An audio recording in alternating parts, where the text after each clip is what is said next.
In the curling world, FlexiCoil means lots of money. $100,000 is up for grabs in this final of the world's richest bonspiel. Winnipeg's Jeff Stoughton on the ice to face the defending FlexiCoil champion, Edmonton's Kevin Martin. The winner takes home $60,000. The loser will have to console himself and his team with just $40,000. Talk about your pennies from heaven. It's coming up next.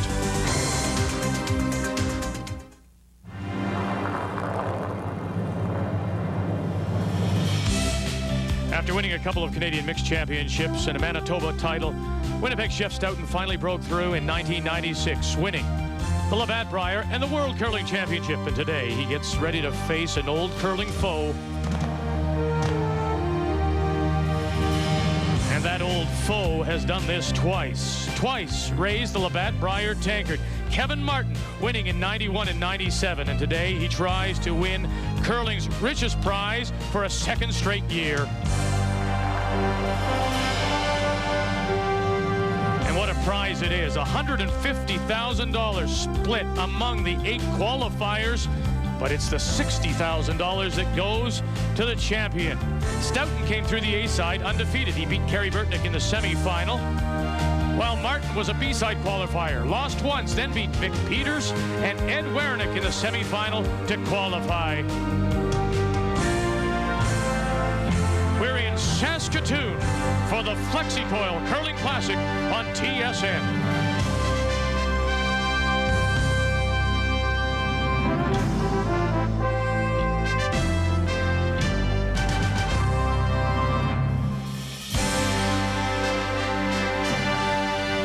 Saskatchewan place in Saskatoon, it's Stoughton against Martin for the $60,000 first prize.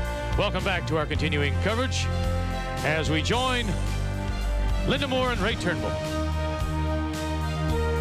What a terrific matchup. Kevin Martin, Jeff Stoughton. Who can forget those 3 games in the 96 Brier? Jeff having the upper hand. They played again in Regina this year, and also in the round robin here to qualify. Jeff Stoughton slam dunked them. But this is a new game, a new day, and it's money on the line, and it's the 4-rock rule. Well, in 1992, the World Curling Federation decided they wanted more aggressive play in countries outside of Canada. And to do that, they brought in the 4-rock free guard zone rule, which we're going to see here today. And it is quite different from the Canadian rule. In the 4-rock case, no opposition stone, note that word opposition stone, lying in the free guard zone, that's the area between the hog line and the house, can be removed from play until after the first 4 stones of the end have come to rest.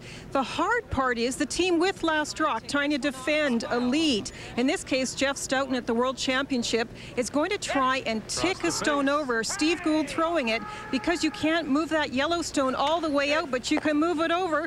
2 in a row for Steve Gould in this particular situation. The perfect shot with the shooter rolling off and being taken away. Excellent way to defend the rule, but it is a little more difficult, and you do see a lot of stones coming to the middle of the sheet with this play. And that's why they call him the tick man. Stevie does a great job with those shots, and he may need them today. These teams are very, very similar in lots of ways. They both have the ability to throw the big weight, but they can both go to the offense with the soft shots. Jeff Stoughton's a very streaky curler, and you know what Don Walkshaw can do with those stones with that big, big weight. He can clean it up. Should be a tremendous matchup. Jeff Stoughton has already won more than $33,000 this year on the World Curling Tour. Remember, comments, questions, you can contact us on the internet, www.tsn.ca. Curling, Canada's most comprehensive curling coverage. The FlexiCoil is coming up on TSN. The 1997 FlexiCoil Curling Classic is brought to you by FlexiCoil, setting the standard. By Chrysler Canada, official sponsor of the Canadian Olympic team. By Dynamic Mutual Funds, your partner for dynamic performance. And by JVC, technically perfect, perfectly simple. Jeff Stoughton, Kenny Trusser, Gary Vandenberg, Steve Gould, the Stoughton team from the Charleswood Curling Club in Winnipeg. Kevin Martin His third is Don Walchuk. Rudy Ramcharan. And the lead is Don Bartlett, the reigning Canadian champions from the Otwell Curling Club in Edmonton, set to battle for the $60,000 first prize, $40,000 to the loser. We're playing right in the middle of Sask Place on Sheet C. Let's read the ice now with Ray. Tim Yo and the crew here have given us a tremendous ice surface. It's been very consistent all week. Let's talk about going around the center guards, that rock out on the center line. And boy, do you ever see a lot of that. About 2.5 feet of movement with both turns. We'll just clear that. Yes, you can get around the corners, but you sure don't see a lot of corner guard play anymore because of this 4-rock rule. Most of the play is in the center area. Now, there's a slide path area at the edge of the forefoot here, and we had a little trouble with this area through the week as the building got warmer, but this is an afternoon draw. It's the first game, and I don't expect to see any flattening out of the pebble. However, when you do throw down this line and step the weight up, it'll run pretty straight, so you have to be careful. There's no frost buildup whatsoever, and the weight out here is pretty consistent as well. Maybe a little faster down the center, but not much. Tremendous ice surface. This should be another really good curling game. The players have gone through their pregame warm-ups, final slides before they take the ice surface for this final. Let's check on some of the ice speeds with Linda, brought to you by Dynamic Mutual Funds. We measure the ice speed by timing a stone between the hog lines, and as we watch this game, watch for the perfect takeout at 9 seconds. Hack weight's about 12 seconds. Draw 14 seconds down the middle, maybe a little bit slower on the sides, 13.5 seconds, and the guard up to 16 seconds, and those are the tough ones. When it really starts to slide, it's hard to put up those guards, but they're going to be key today with the 4-rock rule in play. You always talk about the personal matchups at positions, and you have 4 terrific players on both Stoughton and Martin teams. At the lead position, the veteran Don Bartlett for the Martin team, and the tick man Steve Gould, 25 and a world champion in 1996. Rudy Ramcharan earned a lot of respect in his first year of competition, major competition with Martin, last year winning the Canadian Championship. Gary Vandenberg still with this Stoughton team. Don Walchuk, of course, he played so many great years with Pat Ryan, winning Canadians and World Championships, and then adding championship with Martin against a really quiet player, but does he know how to play? Kenny Tresser. And then there's Kevin Martin at the age of 31 and Jeff Stoughton, 34, both Canadian champions. However, Stoughton has one leg up in his that he has won a World Championship. We're ready to play this final. Stoughton will play red, Stones, Martin yellow, and I think a key, as you suggest, is Stoughton has the hammer. Well, I really think that they flipped for the hammer in this situation, and Jeff won that flip. And it's I don't know about you, Linda, but I just like that first end control myself, and you can do a number of things. All the way in. This rock is slips into the rings. Actually, Kevin wanted that just 5 or 6 inches short of the rings on the center line. But it's in the control zone. But because it's in the rings, as we know, it can be removed from play, and that's exactly what Stevie Gould is about to do. I actually think Kevin asked for it in, Ray, and I know the first indication was just a little bit short, but it was because the players were saying they thought it was a little light. I think Kevin wants to see what Jeff is going to do and see if he'll force the issue first. So he brought it in. He's going to obviously play some hits here because that first one is in. It's going to be interesting to see who will make the first move. I don't think they'll wait as long, perhaps, as the women did yesterday. Well, it's interesting here because if they hit this one on the nose, he might not be in the ring. He might not, and with this rule, as opposed to the Canadian rule, it still cannot be completely removed from play.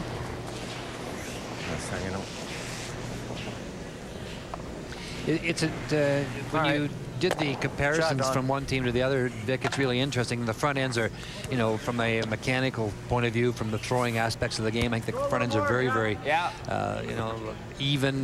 They might have a Rudy maybe being only his second year in this level of competition. There might be a little bit of an edge there, but certainly not much. But one of the things about the front end of Jeff Stoughton is they are so physically strong. Physically, they worked hard on their upper bodies this year. This team in particular did a lot of dry land training this year, which is curlers have been a little lax in some of those areas, I think, Linda. Maybe not the women's team. Some of the women's teams work pretty hard, but some of the men's teams really don't do some of the physical training they maybe should do. This team went to work on that, and of course it's all aimed to Brandon. It's all because they know what a big carrot there is there, and this particular front end is very physically strong. They're both big boys, and when they lean on that little wooden brush, I'll tell you, they lean on it. Very similar to your style of brushing, Vic. Yes. Yeah. However, the brush doesn't. The pebble is affected when they do brush. The brush doesn't bend very much when I. You can get the odd ash out of the way. That's a Both these teams, of course, will be in Brandon in 2 weeks' time for the Olympic curling trials by virtue of their Canadian championships. 96 for the Stoughton rink this past season. 97 by Martin. The reason for the sliding brush that you see that Gary Vandenberg is, he felt that when he had his hand on the brush on the ice, it dipped one shoulder. It brought one shoulder down a little lower than he wanted. He wanted to stay square at all times, so he had that brush designed for him so he could keep his shoulders square and higher. So that's the reason for that, and he really thinks he likes it. No, I know, no, I'm just throwing this out at you, but would you, in fact, he's put the little brush head on the end of it. Could you, in fact, not do that, or is there a rule, Linda, do you think? Get the book out. Do you, in fact, have to have something with a brush head on the end of it? Well, I mentioned it yesterday. The only time I've ever heard a really serious discussion about limiting somebody from using a tool that could not potentially be used to sweep is Stevie Brown in the U.S. Apparently, I'd heard that because his brush that he throws with has no bristles, they actually stopped him from using it as a throwing tool at one championship. That's the only time I've ever heard of it, but when you read the rule, it does indicate it's a broom or brush that you throw with. So I don't know how far you could go before they would either make a rule or enforce a rule about that. Right up, looks good. Shot. Okay, Gary, good. Good shot.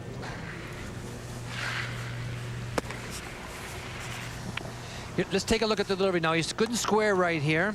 Across there. Watch his shoulders throughout the delivery. Takes it back. Stays good and square. Uses the trunk lift. Now, no backswing. Freeze it right there if you can. Once again, because of this hand being here, in this position here, and not down on the brush, he feels it keeps the shoulders a lot square. He stays high, and he'll use a body extension as he releases. Well, you know what you notice? His hands, both hands, one on the stone, one on the brush, are parallel to the shoulders. An eye of a hawk. You have an eye of a hawk. You're unbelievable. You're getting better every year. Yeah, but I wondered, though, consciously, if in fact the level of that brush now is at the level of the stone handle. Well, it's pretty close, yeah. Well, if you watch now, Ken Tresser throws with the broom in a more traditional way. I would say some players throw it flat on the ice, the broom, but he throws it up behind his back. And so that automatically gets the hand in that approximate position. It's only when you have the broom flat on the ice that you then have that distortion of the shoulders that Gary is working on. Right up, Exactly. hey, you can. Get it over there. Yeah, that's good. And it's a theory, and it's just one that he felt. He also uses he doesn't use the legs as much, Linda. Gary doesn't use as much like that. The only danger, and we'll just discuss this as we are in an end where there isn't a lot of play. One of the dangers I feel is that when you take a lot. Now the Tucker has made a conscious decision to have a three-point balance structure by the high on the toe, the back leg, and the brush. Where someone who throws from a flat position, or what we refer to as a balanced delivery, there's the flash. By Donnie Walchuk, so something to go behind now in what has been a very open end. When you throw from the balanced position, you actually are using the legs to control the body. In other words, you're not depending on the brush for the balance. It's there as a maybe a balance helper, but you're not, it's not a crutch is what I'm trying to say. And the legs are working. Now, I feel that the more, and you see it in curlers throughout the season, as they throw, they become more dependent on that brush, and as a result, they have a hard time sliding down their lines because the legs are not doing the work. All of a sudden, they're relying on the brush for more balance control. So I think there's a little danger there, and I talked to Gary about that, and he says, well, you could be right, but I just feel it keep's my shoulders square.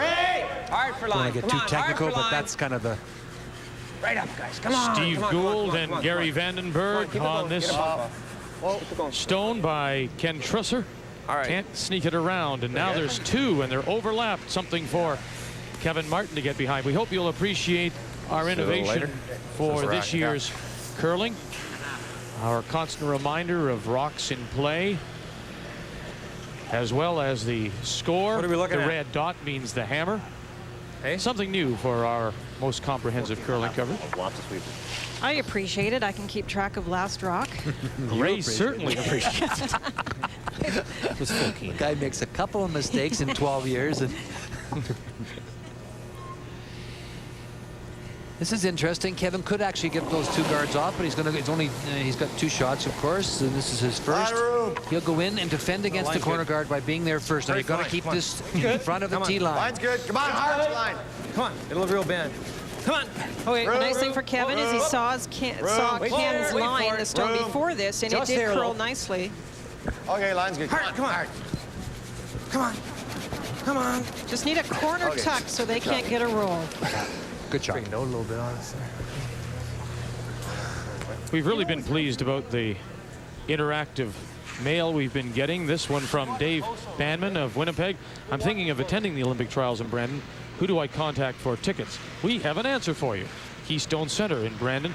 There are the dates, and for tickets you can call 204-571-2000. But hurry, because there are a limited number of tickets left. They're hot, and it'll be an if you love curling, we're going to be there, and if you're not able to attend, we'll be there twice a day with the most comprehensive coverage in curling. But if you're in the area at all, you shouldn't miss it. It's going to be a tremendous show. And Brandon, as we know, they've held the Scott Terma Hearts, they held the world, and they just know how to organize, coordinate, and run a curling event of that magnitude, and it'll be a wonderful week. I don't anticipate there being any fun. We can't possibly have any fun there. Right over. Reed Lombard wouldn't allow us to have fun. Right over. As a participant in the 1987 trials, I can tell you they will not be a bad game, because as a player, you knew game in, game out, you're going to be faced with a very close contest, and you had to be up for every game. Well, you know, and that's a nice roll by Jeff. It makes Kevin play this big weight peel shot. He'd like to roll back into the rings. Maybe Jeff will stick and force Jeff to take a single. But, you know, it doesn't matter what bonspiel you go to, you go and look at the draw, right, Linda? And you go to the draw and you say, oh, gee, I got to play him. If I can just get by him, yeah, but these two guys play, that's no problem. When you look at the draw, we spent, producer Dave Tredget and you and I spent about, an hour on the phone trying to decide about and go over the draw one day, and it's just, there's game after game. It's hard to decide who to cover, but we'll try and give it all to you, and it's Nice exciting. shot. It's really easy to be excited about being there. So Martin with his final stone sits tee line 12, and now Stoughton will look to blank this first end of play.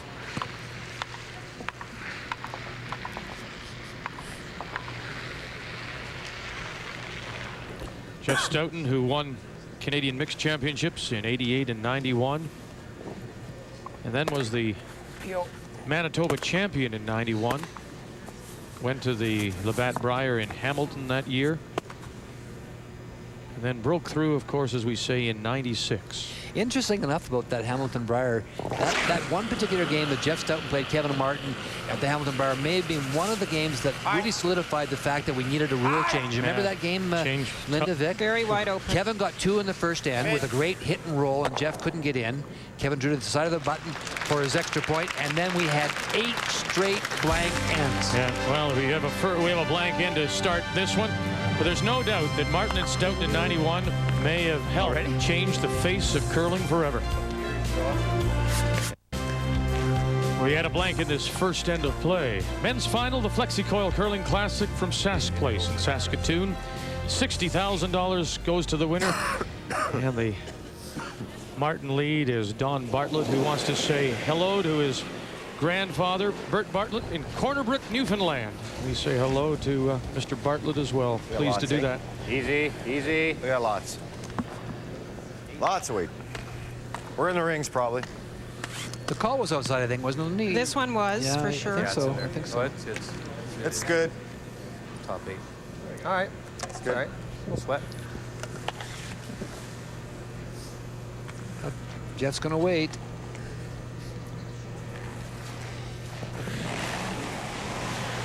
There are some teams that are fairly predictable about the call in this case. I think Jeff, we've seen him play both ways to keep it clean or to go more aggressively. The team he beat, Kerry Burtnick, in the semifinals, Ray, he, I don't think, has ever called a hit on this rock. He steps up there and throws that corner guard faster than you can say corner guard. Well, they had a game during the round robin, Eddie Wernick and Kerry Burtnick, and actually they had a couple of games. And the score was 10-10 going into the final end. On the way over here, you were suggesting to me, Ray, that this will be difficult. It'll be a great game if, in fact, they stay close. But if one team gets a jump on the other, then it becomes, despite the rule, very defensive. Well, what happens, like when I mentioned in the opening comments, you know, I said that Jeff Stoughton slam dunked Kevin Martin. Well, he did, but in fairness, what happened was Kevin got down a couple, so now he has to really, really go after it and take some big chances. And when those chances don't work, you really get beat up badly. But that's the way the game should be played. And that can happen in a game like this, especially with the 4-rock rule. And you know, you can get you get the chance to get back because you got the 2 stones in front. But boy, if those shots don't work after the fact, you give up another 2 or another 3, and bang, it's over.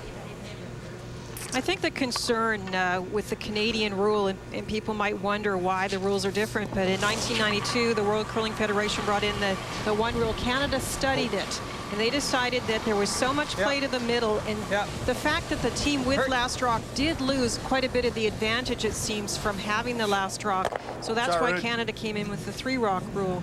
And it is, when the rocks get near the middle and it's constantly these come around, sometimes you can just get into a terrible situation and get 3 or 4 counted against you and even stolen against you with the 4-rock rule. Yeah, and the people that argue for the 4-rock rule, and they make a good point. They say, you know, from a spectator point of view, there's so many rocks in play and it's just more entertaining. And it is, but we find that, with the 3-rock rule, you get that. There's more pressure on your lead, I'll tell you that, with the 3-rock rule. Whoops. Gary Vandenberg. That's that outside in shot, Linda. We talked about it. Runs very straight. You just, if you put it back at all, with the 3-rock rule, that you got that one miss, you got that rock in play, and so there's still lots of corner guard play and, lots of offense. So it's, I'm sure there's arguments for both sides. But I personally like our rule. And lots of it. Wow. Not too deep. This is interesting, the fact that the one miss is there. Kevin has to decide where to put this rock, and of course, the fact that he doesn't have last rock means he doesn't want to go wide and get the kind of separation you might see with a second stone coming in. So that's a nice shot, edge of the butt. Couple options. Jeff can hit this, what he's going to do, and try and roll over here. There's a possibility. We could also, if he wanted, hit the shot rock and try and roll the other way. Well, use it as a corner guard. Okay. I did mention yesterday as well, arena ice is a little more difficult to play the outside in hit. And the fact that those ones are straighter, and sometimes, not in this case, at least as yet, there is frost. There's no frost out there. These hits from the outside in, as Kevin is about to play for his team, are a little more difficult, especially when you're trying to get the roll or the double takeout towards the center line. Yep. Well, there's the answer, whether you're wondering whether it's in or out. And we saw Don Walchuk in the first end miss a takeout, and that's very unusual. It was a simple takeout in that situation. And we often see him make doubles galore, so I'd be surprised if we saw him miss another one soon. Great shot, Don. Look at this roll. Right over on top, going to cover a piece of it. Does cover a corner. Shot, Don. It's interesting, the teams are fairly similar in many ways. One of the big differences is at the 3rd position, and the Jeff Stoughton team really relies on Ken Tresser and the soft touch. The Stoughton team, especially Jeff, when he's hot, he's on a streak often, as he was in 1996, and you'll see him play very well. And the front end, watch the brushing. Watch, in this case, here's Ken Tresser playing a takeout, but they're very good sweepers, very strong, and very good at communicating. They can make a huge difference on the third and skip rocks. Now that's an interesting example right there, Linda. As you mentioned, there's Ken Chester playing a double with quiet, controlled weight. What kind of weight do you think Don Walchuk would have played for that double? Oh, we'd be lifting our feet. Yeah, we'd move back a bit. And that's why when you look at Team Martin, that is the major difference we see off the bat. Don Walchuk at third, he can throw the big weight. He is asked often to make the doubles. Kevin Martin's a little unpredictable with the offense, so he may rely on the big weight. He may go to the soft touch as he did yesterday with Ed Wernick playing a key freeze that got him that game.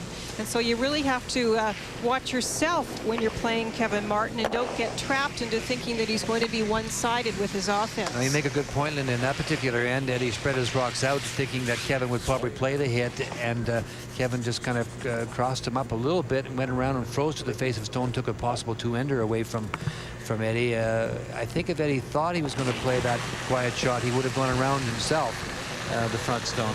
And kind of a funny thing, the last point about Kevin Martin is he is an ice maker and he is very aware of the ice surfaces, and especially the stones, Ray. And you had looked at the stones that they had chosen for this game, and I know they were allowed in this particular game to pick any stone they wanted of the color to make the set of 8. And Kevin was very careful about that. It's really a good point you make, too, Lou. And he is very conscious of stones. I think sometimes it works against him. He's maybe a little bit too much that way. For example, you know, he's using 6 and 7 stone from sheet E, and Don's using the 5 and 6 stone. There's a comment right there about the stone. And Rudy's using 7 and 5 from B, and Don is using 7 and 8 from A. So they really are very stone conscious, whereas the Stoughton team, they really didn't have a preference. To be honest, they chose 1-2, 1-2, 1-2, and Gary Vandenberg said to me, well, I guess because those guys took 1-2, I took 3-4. You know, so it doesn't mean they don't watch them. And Kevin said that, Jeff did say, however, he said that's one of the problems of winning A side is you don't get to play very much, but I'll take the problem. Yeah, have the day off. That's right.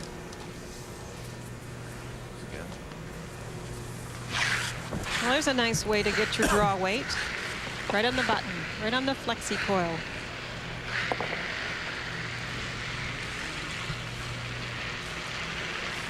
Now, if in fact he asked for that stone, he wanted to look at that stone, he said. If it comes down to a draw shot and he knows it, will he tuck that one back and save it for his last stone? I think so, definitely. Even if there isn't a huge difference between the stones, mentally it's wonderful to have seen that stone land right on the button. I just think that sometimes it can work against you too, Linda. No. Yep.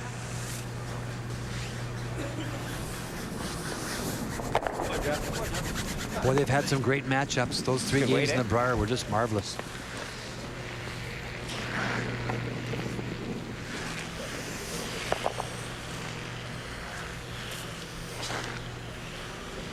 Kevin Martin, the 5-time Alberta champion, 2 times Labatt Briar winner, but at an international level, he has struggled. His closest to winning the World Championship was a 2nd place, losing in the final to Scotland's David Smith in 1991.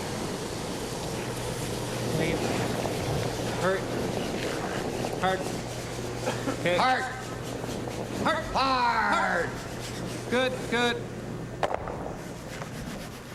Shot. Well, in these first 2 ends, they've seen a lot of parts of the sheet. They've played the side shots as well as the center shots. So when they do make their move, I think they're going to be fairly confident about the stones and the ice, on how much ice to take for a certain shot. That was a clean toss, eh? Huh? That was a clean toss at you? That was good, yeah. Don doesn't seem too impressed.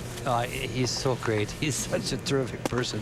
He really is. He's so casual, and he works so well with Kevin. You know, Kevin's a very different personality, as they all are, but in their own right. But Don just works so well with them. And he's won 3 Briars with 2 different skips. Yeah. Don Walchuk, he has done a lot for his various teams, and he's very supportive of them. that's pretty well your answer too, isn't it? How how valuable he is. A 2nd straight blank. Stoughton maintains control of the hammer when we come back to Sask Place. We've had a beautiful couple of days here in Saskatoon. Cool and crisp, little bit of ground frost this morning, but Really no big taste of winter yet in this part of Saskatchewan. 2 blank hens. So this is the Kevin Martin lead. Don Bartlett's to get us going here in this third. Yep. Definitely looks like guard weight. Hurry for line. It's dying. Hurry for line. Kevin? No, we're okay. Yeah, we'll keep it near center if we can. Yeah. It's too high. Okay. It's too long, I think. Kevin wanted it tighter. Shot.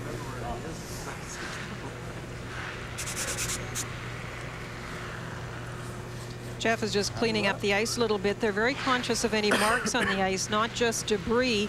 We remember back to Calgary, the Briar, they were often looking at footprints on the ice from the grippers and the soles of shoes, making little marks and causing the stones to react differently.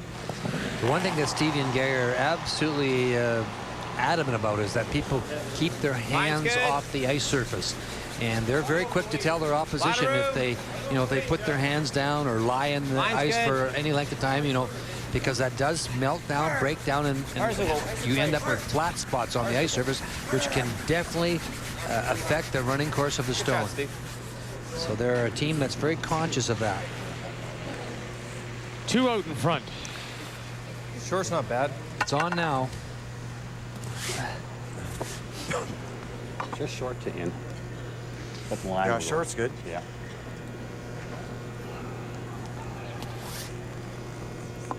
Top 4 is better.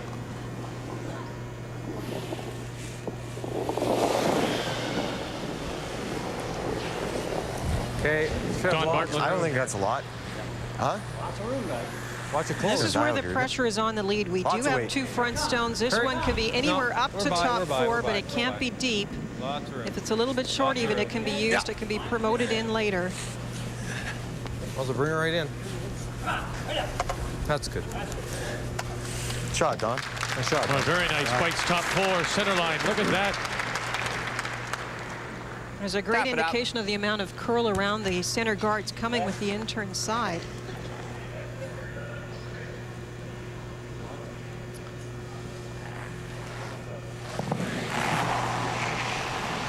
Steve Gould. Weight's good. Yep. Do either of these teams use a stopwatch? The beginning part of the path? No, I don't think I see anybody where using Oh, a I stopwatch. see. Roll it over, Gary. Yeah, Gary has a watch. They don't use They them don't use very it all the much. time. Teams will use them for a variety of Steve. reasons, and I think some Wanted of to these roll players away, just do it to track any changes in the ice as opposed to transferring the information about draw weight. They go more by feel. You know what's going to happen next. Sports. Nothing more than that.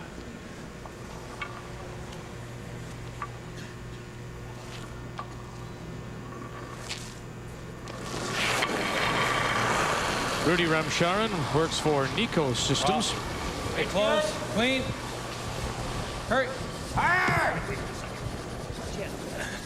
Hard. Hard. Real hard. It's going. Okay. All right, shot, Rude. Good rock. Boy, it really moved on him. We will keep track of the 2 sides of the sheet in that case because we've now seen a draw and a mind, same takeout thing. with that side curl. They may use it a lot later. Same shot, tap it back. He wants to get the Yellowstone in the 4-foot open a little bit, so he wants the roll of the shooter away a bit. So he doesn't mind if Gary pushes this into the open. Kevin then plays the hit. He'll go after the shot rock. Gary Vandenberg works for Principal Accounting. Hard. Hurry. Good. Good shot, Gary. Very nice. It was plan B, really, but it worked out better than plan A.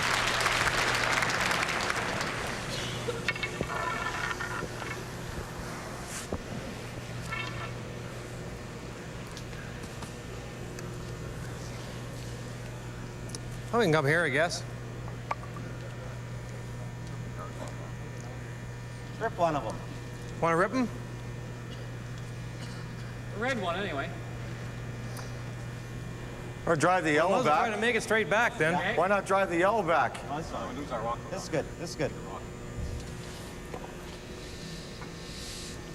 It's a democracy. Why not drive the yellow one back and hope that the yellow one's behind cover? Well, if you don't drive it back, you leave the red one covered too, by playing the red one. Well, off. Jeez, might be on the back one. Uh-oh.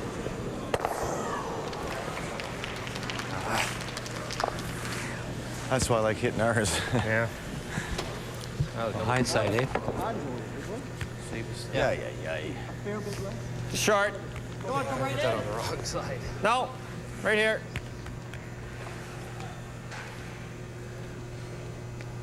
Well, Patience is a game that you have to play, and this team is very patient. So is that in fact why he's doing this, Linda, not going in and putting the one out in front? Line's good. There's a couple of reasons why he's not going in, and one of them is he knows who he's playing, and Don Walchuk's about to throw. If you bring this in too tight and leave the wrong angle, you're going to see rocks flying. So they're just going to try and continue to set it up in the best position they can and prevent a big shot against them.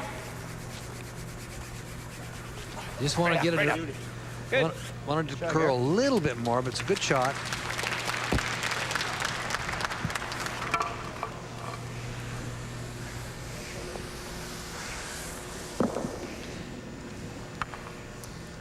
board weight, see if you can get almost to the nose. Finish is pretty hard. You might be able to get the double. Huh? Just board weight. Try to stick right here if we can. Because they need this finish, in other words, they need a little bit of a curl, they can't throw the up weight. They have to throw the board weight, the quieter weight. Top one? I think Don wants to run the yellow one back. He's just looking at them. I think we got to get something in front here. Don, as Linda mentioned, wanted to maybe run this one back into this area here. Of course, he's famous for those kind of kills. Boards? Kevin said, let's get around it here. And if you get a little movement in this area here, you might catch the double. And probably more importantly, he wants a yellow stone out there, Linda. Something that could be promoted back onto shot rock later. It's good. Clean. Don's company is Moss Lawson. Finish. He made 3 doubles in the game yesterday. Finish. Finish. Didn't finish much. No. Okay. Not a bad spot for it. Not a bad spot for it because Kevin likes things that he can come in off of if he has to. Yeah, here's good. It's tight. Same shot. A little bit of curl. So you can just get it a little bit behind the long yellow guard. Not leaving too much of the back when exposed. And Kenny gets lots of action on his stones usually. He has lots of rotation with a fingertip release. He kind of starts everything a little bit. How's the weight? Ken represents Federated Insurance. Come on. Come on. Hard. Curling too much. Come on. Full bite. Full bite. Don't count the back one. Come on. Come on. Come on. Come on. Come on. Come on. Come on. Good. Left too much of the shot rock exposed. Didn't want him to curl. And that's what I was referring to, Linda, is that because of his release, he'll get a little bit more actions out of the stones than some other curlers. Same kind of weight. More action, for example, than Don Walchuk does. So then as a skip, do you have to account for that in your ice calls? You have to adjust, give a little more ice. Be careful now when you remove that one, you don't drive it back onto that stone there. Oh, I can see 3/4 in that. Yikes. Was that big last time, or? Hey? Same weight? Sure. Yeah, nothing more. Yeah.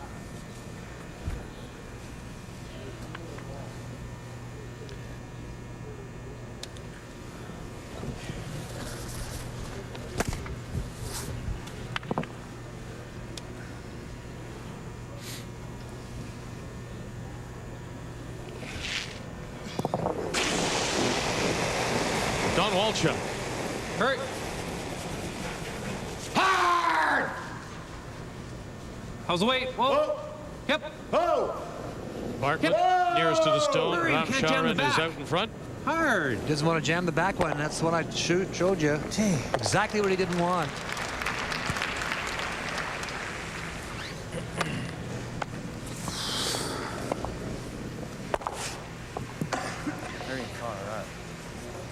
Yeah, that's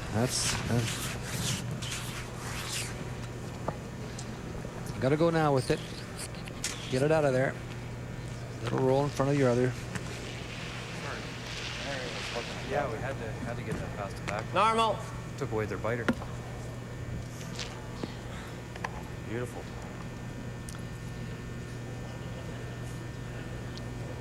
Redstones are piling up here in this third. Remember now, Stoughton after 2 blanks in 1 and 2 does have the hammer here in this third. Close. Hit!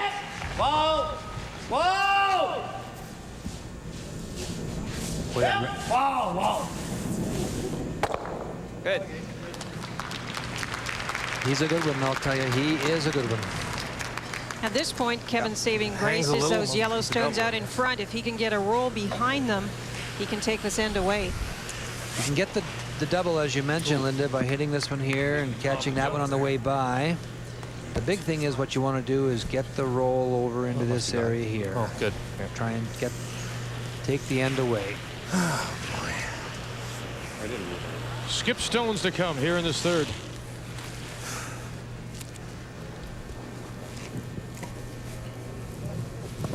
Playing it with a very straight turn outside in. You'll see pretty big weight on this.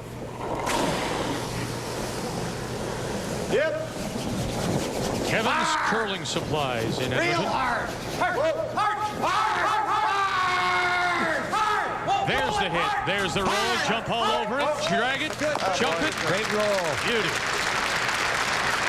That is a game saver. Skippy. Can you see it at the intern? No, there's a rock out in front, yeah. This is the weapon we talk about. Both Don Walchuk and Kevin Martin throw the big weight accurately, take little ice, rely on the sweepers to hold the line and get the big roll. Wonderful shot. Thanks. He makes a double peel. We just hit that one. 4-0 lead every goddamn time we play him.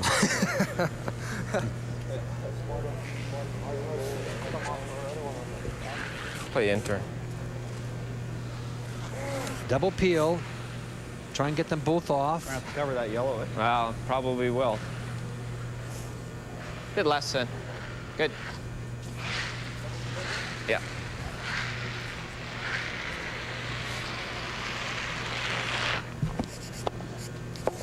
Just trying to open it up, or is he trying to run something back? He's talking about the double peel, trying to get both the yellow rock and the red rock off. And there may be some action from the red stone. You never know where it'll go. It could go back onto the yellow. But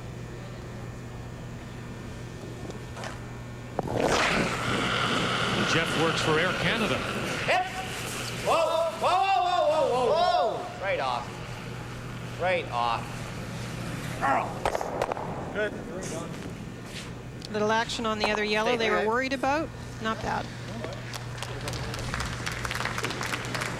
not bad at all.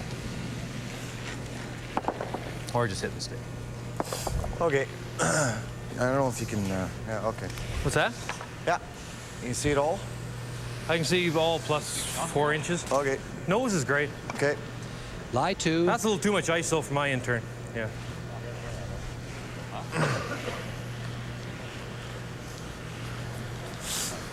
What's that? Still a lot of ice, isn't it? Great roll, turn that end around. Your intern's not going to curl. Just a touch less ice, Don. Yeah. Yeah, that's probably more like it. It will go once you get out here a little wider.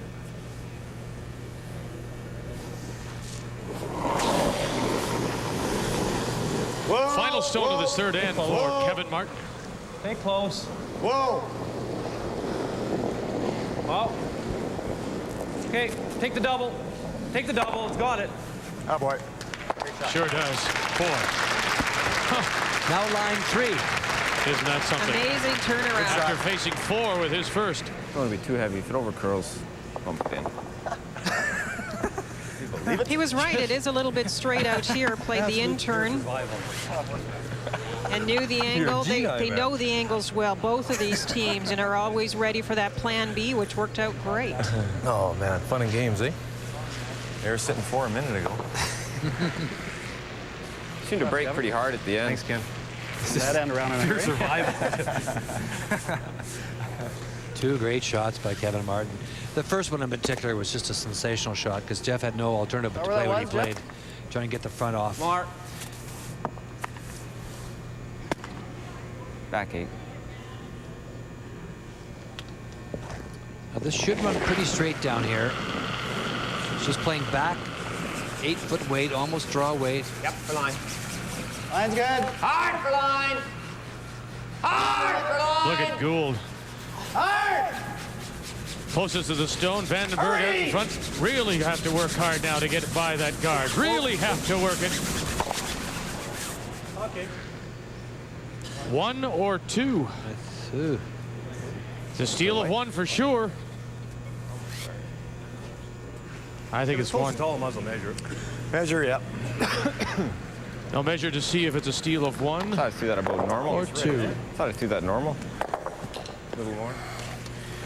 Well, Kevin Martin's 2 great shots, as Ray suggests. That 5 inches. first one, the hit and roll that's red, against but- 4. Isn't it? No? No shit, no, it's yellow, man. Is it? Well, I don't know. I'm blind as you. But Kevin thinks it's his. I think it's red, but it's like yellow, actually. Looks like. Really? I think so. It's a dramatic turnaround regardless. Because it looked like Stoughton was going to pick up a bunch. Now he's given up 1. Certainly. Maybe 2. and you said it was what? You said it was red too, Vic? I said it was red. I think it's red, yeah.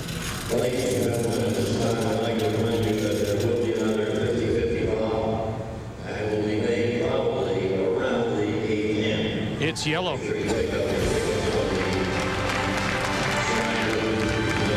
Wow. From looking like he was going to give up 4, he steals 2. Martins on top early. Kevin Martin was facing 4 when he threw this husky key shot. Real hard. Well, it's a tremendous shot. It just turned the whole end around. He gets the perfect roll in behind the rocks out in front, and Jeff had no alternative but try and peel the front off. Kevin hit the second shot, actually got the double, was lying 3, and then we saw what happened with the draw. Kevin Martin is the defending FlexiCoil champion, and he has the lead going to 4. Jeff Stoughton No, bring it in, bring it in. from bring the it in, Charles Wood Curling Club in Winnipeg has the hammer. That's good. Good shot. Good shot. Corner guard. Well, this is where a team that's down the 2 and has to getting themselves back in the game really has to execute, Linda. Otherwise, you can really get beat up badly, like I mentioned earlier in the program. Because so much of the play is going to come to the center, at least that's what the Martin team is going to try and do. Jeff Stoughton has to be careful. He's going to set up corner guards. You're going to notice they're not going to go as wide with these guards. And he's going to hope at some point he can get at the rocks in the middle and get a little bit of a roll behind that red stone. The stones aren't sliding as freely as they were, and certainly in the practice, Linda. I just don't know if it's maybe a little warmer in here than we all expected. But they don't seem to be gliding. Like, I watched the practice pretty closely because we were on the ice. No, I think you and I talked during the commercial break that I think Kenny, Jeff underthrew that one. Probably to it, at least, bumping it. He talked about back 8-foot away, but I don't think he even had that. And as we're looking at the sheet, I do think going away, the left side is going to curl from the outside in, and the right side not as much. And that means the curl also drags some of the speed off the stone. So you have to be always aware of that. Back.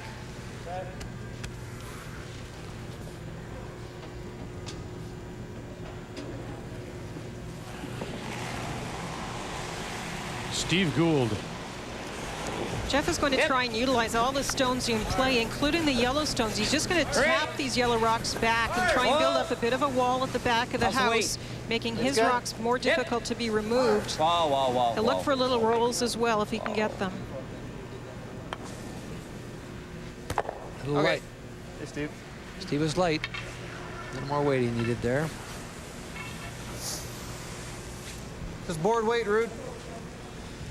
But as you see, this brings up the point you made earlier, Ray, about the fact that now you start punching these stones around, you leave them in the house. Suddenly, you're not scoring 3, you're giving up 3. Come on, John, take it across the line. Come on. Come on. Gotta go hard, boys. Hard not to jam. He got that started. He got away with it a bit. He definitely got that going. The numbers through 3 for the 2 seconds. No. Let's bump it back.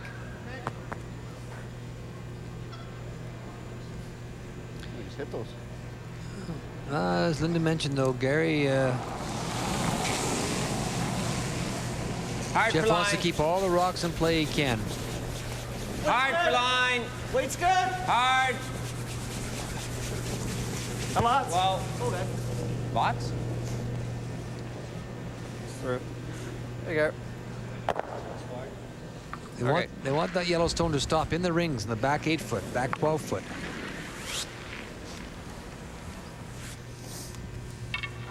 Same shot, same throw. What's he want?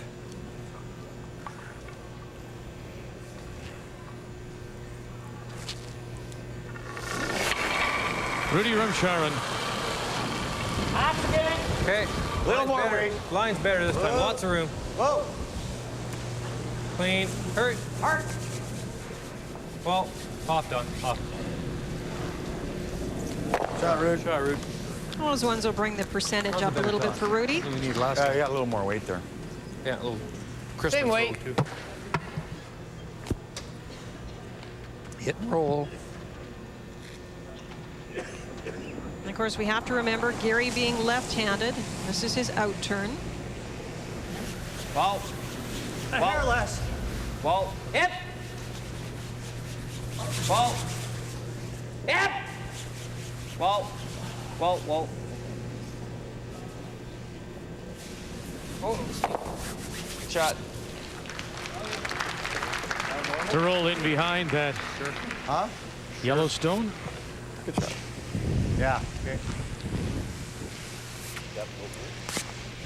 It's Walchuk versus Tresser.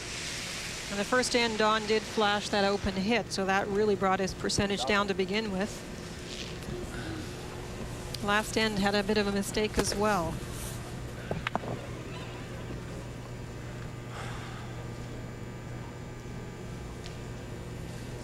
It's really the scoreboard that counts, though, isn't Do it? you like the out turn? Well, he's Well, pretty no, I thankful just- for his skip in the last Okay. end. He Sounds sure good. is. Just thinking it. Just pondering. Hopefully it doesn't overcurl.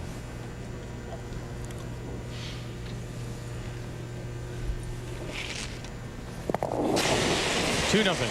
Martin leading. This is Don Walchuk. Stay close, though. Yep. Hope. Hook. Yep. Hard. Whoa, whoa. Nice shot. Yeah, he takes it. Doesn't miss very many. No, you That's may all have right. seen his 2 misses for this game. That's the scary thing about him. That's right. If you don't pounce on them when you get them, then Kevin just played a tremendous hit and roll. You guys like it?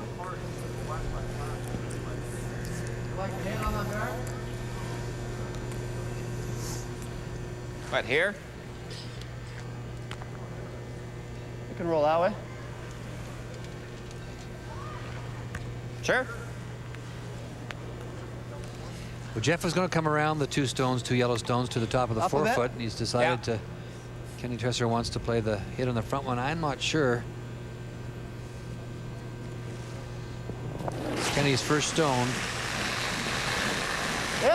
I don't think Ken was worried about making the draw. I think he maybe was worried about leaving those Yellowstones there for the Martin team. Got exactly what he wanted. Good.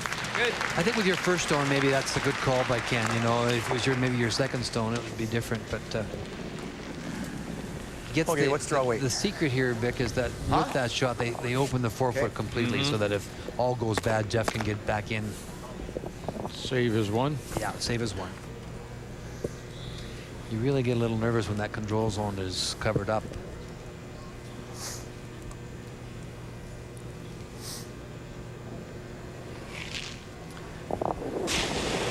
Front of the tee line's important here.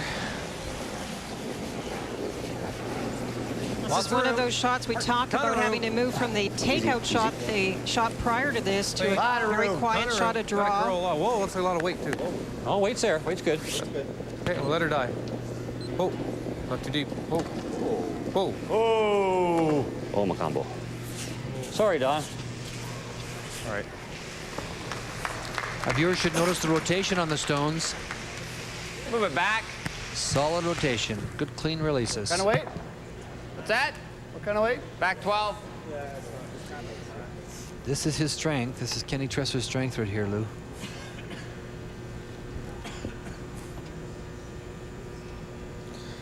Good hit and flip in behind that tight guard would do a lot to help Stoughton possibly pick up a pair here and this fourth. And if you can get your two back, psychologically, it's a terrific, it's just a real team lifter, booster. No. Just wouldn't finish for him. Get a little flop, eh? Yeah. I even know it. Comparing the skips, Kevin Martin and Jeff Stoughton. Well, A little hard to beat that one. no. 100% So I'll make sure we for get Kevin. at least no so we can't go around on us. Okay.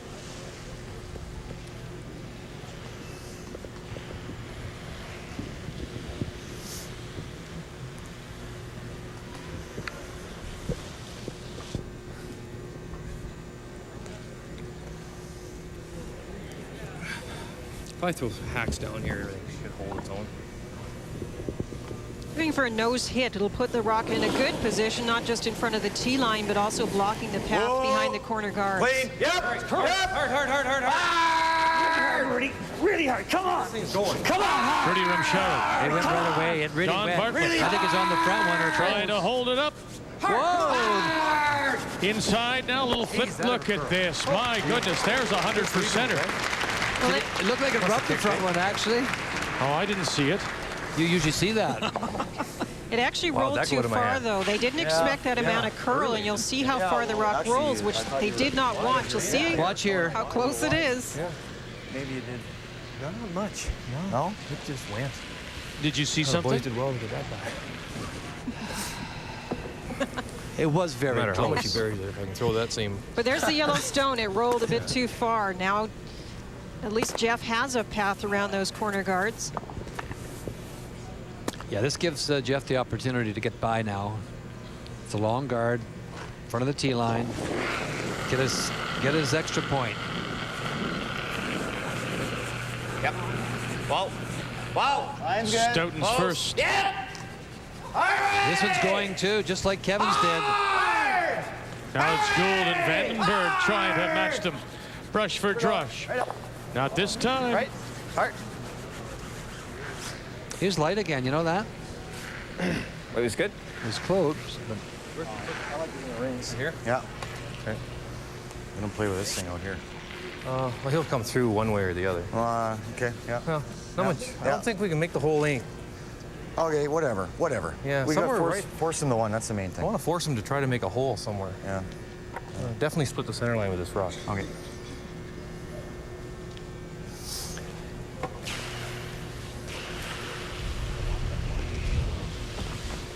you heard what Kevin said. Want to split the center line, this line here. Even if I'm a foot short, it's not bad. Make him long put as that right back in center for line. you. Not quite center line. Make but just Jeff where come it's through one of these holes. right there, eh? If you can get it to that spot. The other option, of course, for Jeff would be, if it's in the 12-foot, is to come off of that one.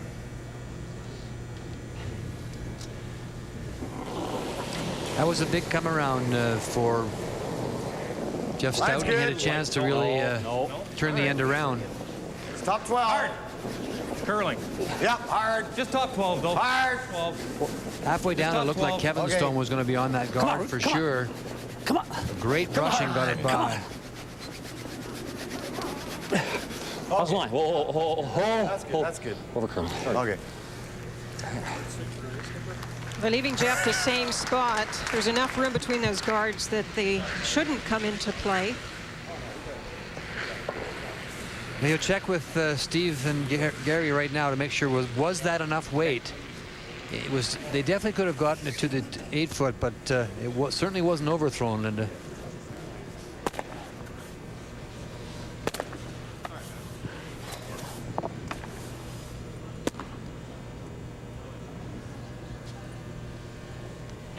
Do you like the draw in this case, or would you put the hit and play the hit? No, the draw's a shot. He just played it here. You can't draw, you can't skip. Isn't that what we say? Drawing against 2 here, and he's down by 2. Take a look. Take a look.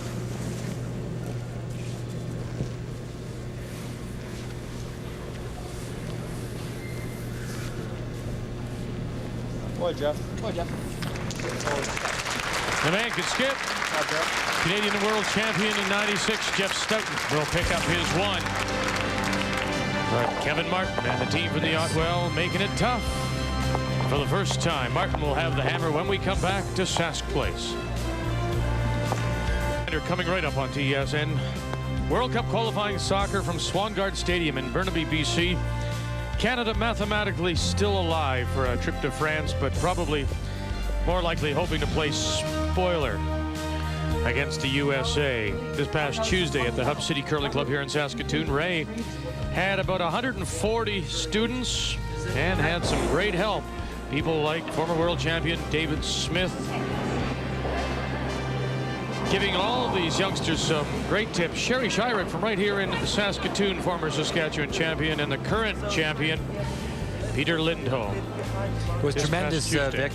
Fabulous day with 136 or 37 kids, and Peter Lindholm and David Smith's team and Russ Howard's team were all there. Sherry Shyrick, as you saw, and they spent about 3 hours on the ice with all of them. We did some classroom work, went through the strategy of the game, the fundamentals of the game, and it was really nice to see all the eager faces, and they seem to really enjoy it. And it's the curlers, you know, don't mind doing the odd thing like that, Linda. It's their way of putting it back into the game. Lots of room too. And A lot of weight. Looks like lots. Yeah. A lot of weight. it was nice to see all the young We've got people. lots of room. Oh. Ton of room. Oh, coming down. Whoa. Coming down. Oh, nice stop. Oh.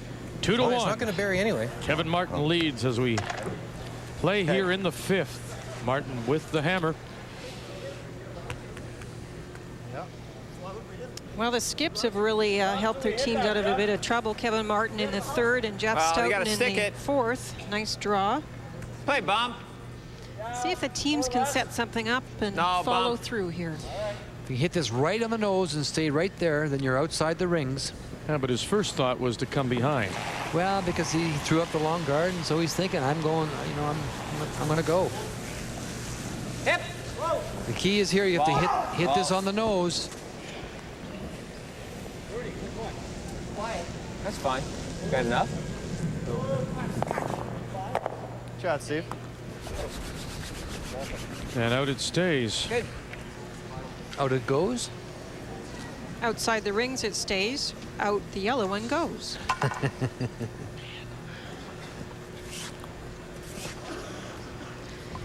Thought for a moment about coming between the 2 guards, but Kevin's changed his mind to play the out turn come around. That's less than last time, but Hard for line. Hard for line. Don Bartlett. Hard for line. Hard. How's the Really weight? hard. it's good. Come on. Hard for line. We're light. Come on. Gee. Hurry, try to bump this off of the center if you can. Open up the center a little bit. It's all right. In the first ever women's competition, 8 teams were invited to play in the semifinals. The reigning Canadian and world champion Sandra Schmirler was the winner over Marilyn Bodo, Kelly Owen Law over Shannon Kleibrink, and in the final it was Schmirler a winner over Law, the reigning BC champion, to win the first prize of $13,000, $9,000 going back to Richmond, BC with Law. Gotta go. All the way. Line's good. Gary Vandenberg. Really gotta go. Line's good.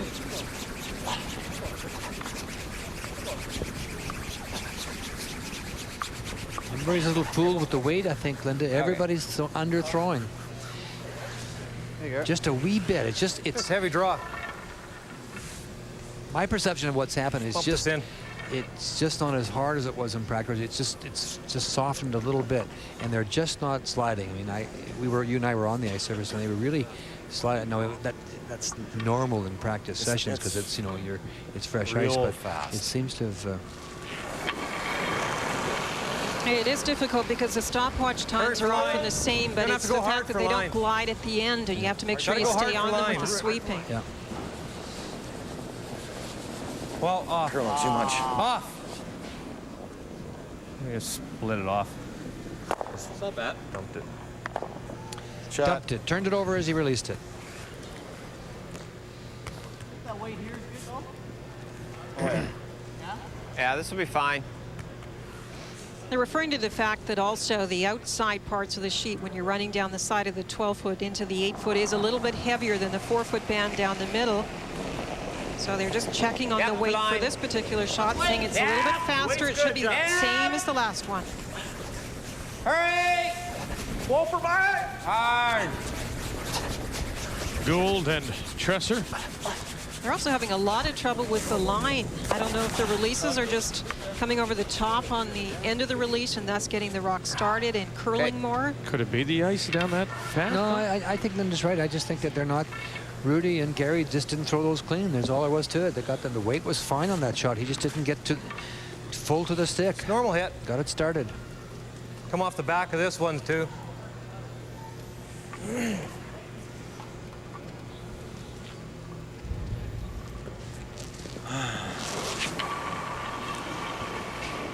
Weight's up. Oh, down. What? Close, yep. Hard. Hard. Hard.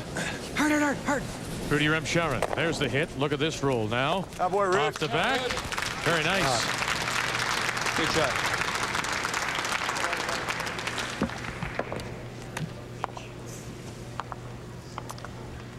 Good roll and behind the corner.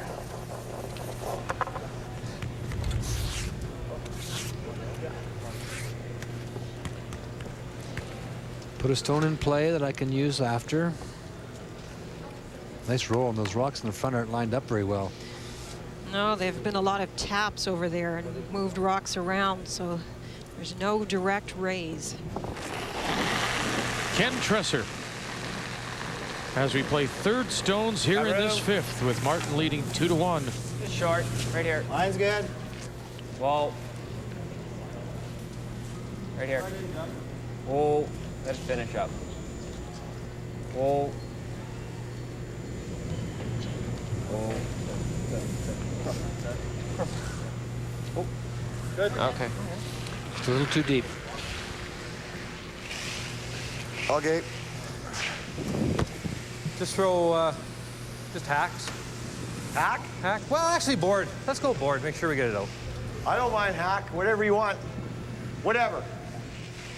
All right. Well, throw me hack then. Huh? Throw me hack.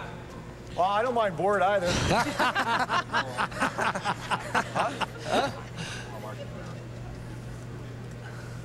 What do you want? I'm just thinking with board, we can come off the back of this, eh? Whatever. Board weight. Okay, that's the difference between the hack and the board is in terms of weight, how many feet? It's probably only Board about weight? 6 feet of weight. All right, and in that 6 feet, you're trying to do what with it? I mean, he's saying we're trying to get it out, but It can make that much difference as far as the action on the shooter, which is what he's saying. A little more spin on the shooter, a little more action, maybe spin it in. Real hard! Pull. Hard. Hard! Pull. Off. Hard! Off. super. Jeez. Shot. Yeah, I thought it was going to finish harder. Sorry. That's a good shot. Can't get them both out. No, you can't. Very good shot. Play normal. You have to come awful close to that guard to get them both out, I'll tell you. He's trying to make sure he gets one Wants and to also rolls the shooter. Yeah.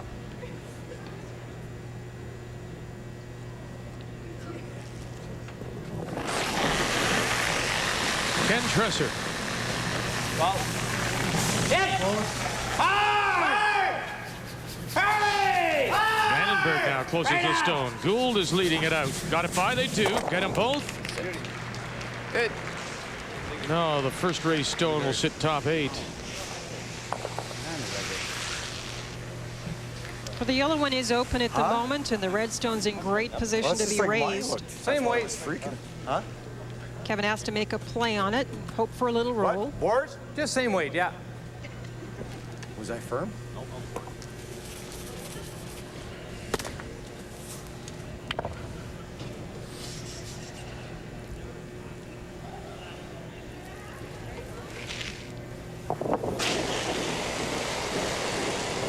Hurt.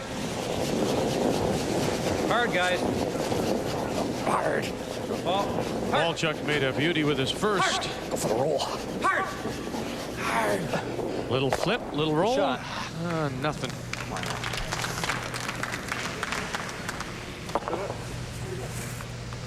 I think we can go in. Go here. Just normal.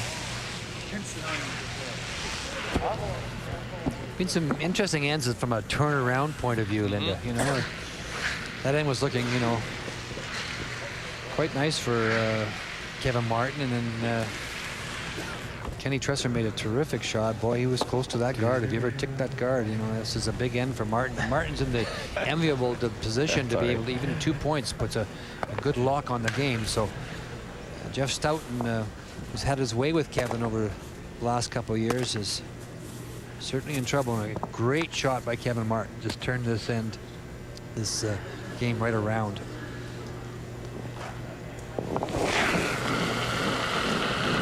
Jeff Stoughton and the first skip stone here in 5. Hard! Hooray! Hard! Hard! Now he'll crash. They'll get the stone off the 8 foot all the way out. I think Jeff thought it was. I think Jeff thought it was by. I do too. Huh? Okay. I kind of like that, though. Huh? Okay. Yeah. No, if he makes that into 4, I don't know. But let's show him half right there. Hey? Let's show him half right there. Okay.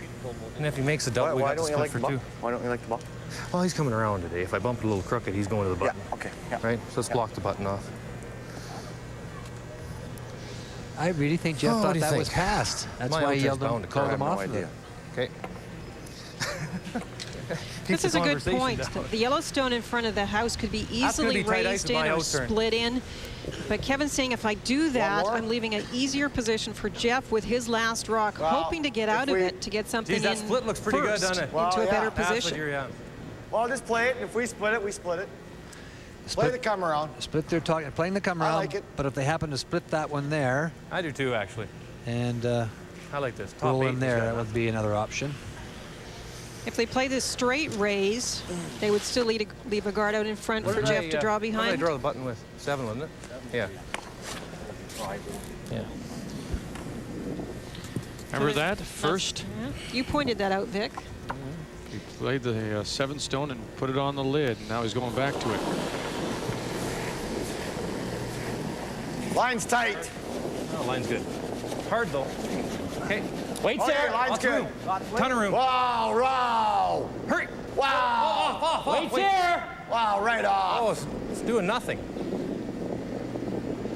Oh, let it die. Oh, it'll die. Whoa, Finish whoa. it a bit. I got it. Hard. Sorry, Kevin. No, it it just hung there. just Huh? didn't do anything. No, I know. Jeez. Sorry, guys. It just did nothing. How can Jeff's curl hit the guard, eh? It was kind of strange. Safe way. The unfortunate part is it's wide open and Jeff has another chance for a roll.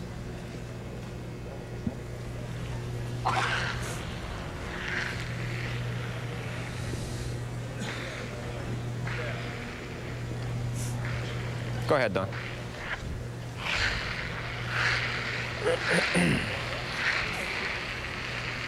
And he needs a roll big time here. Yeah, it was normal hit. Roll behind the corner. If it does get by, tight if it cuts up. Got to roll as far as you can, Steve. Looking for the inside roll. Pretty dangerous. The other possibility, if you don't get the roll, you could get the double. You'd lose your shooter. Yep. Hey!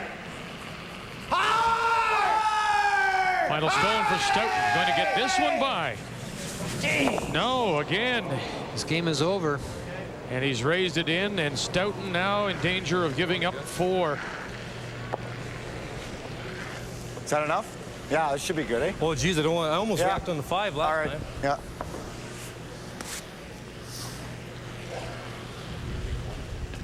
Yeah, give me the end turn.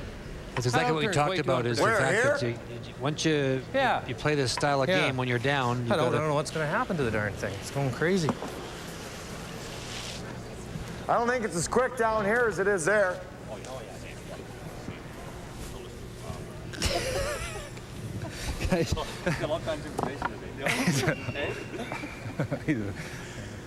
All right.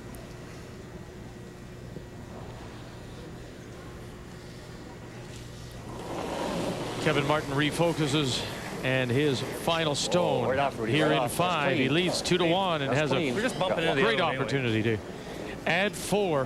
Hurry. No, we're good. We're good. Okay, hurry. Can't hurt. Open draw. Just clean. Just clean. Okay. Put it in the paint. You're off. You're off. And put 4 on the board.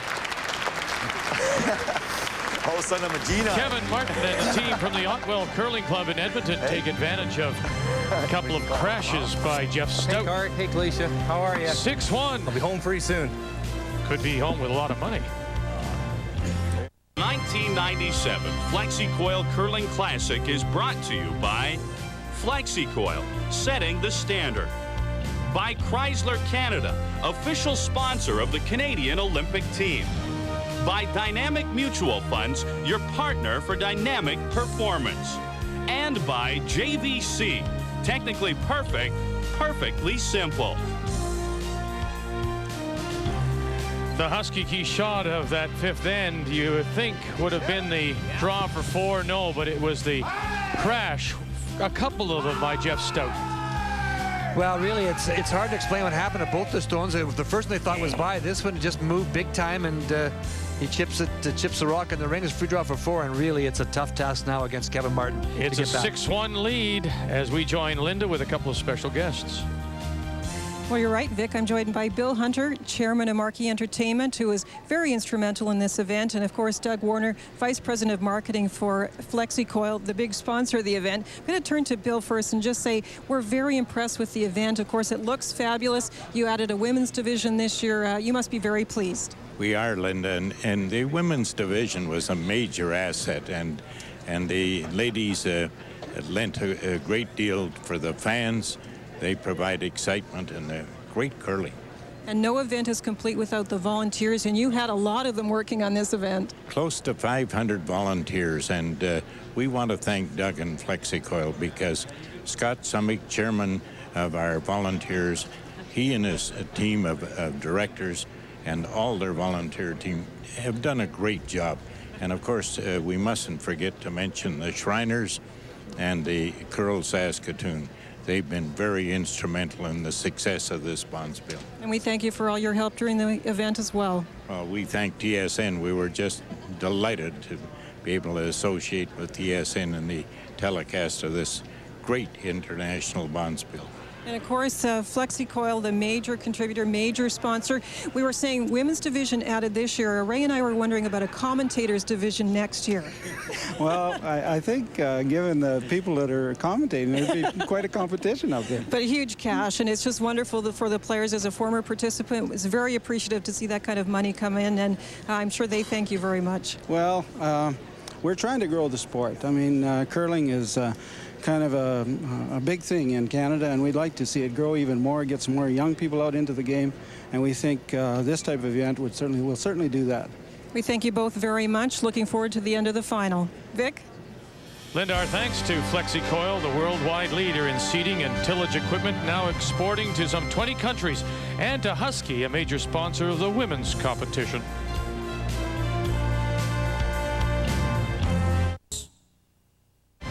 We're all looking forward to being at the Keystone Center in Brandon for the Olympic playdowns. And look at the men's field. Can you imagine any better field anywhere? From Madaw, who's won $250,000 through Burtnick, Stoughton, Wernick, Martin. Look at the names and think of what all these teams have won. And of course, we'll see Stoughton and Martin again. There always sort of has been 2 seasons to every year. You have the big cash season in the fall, and then all the prestige events start to happen near Christmas and into the new year. So anytime in the fall you want to peak for any big event and big bonspiels, and Brandon, we are sort of looking as one of the biggest bonspiels ever, and we haven't changed our curling approach this year to prepare for it.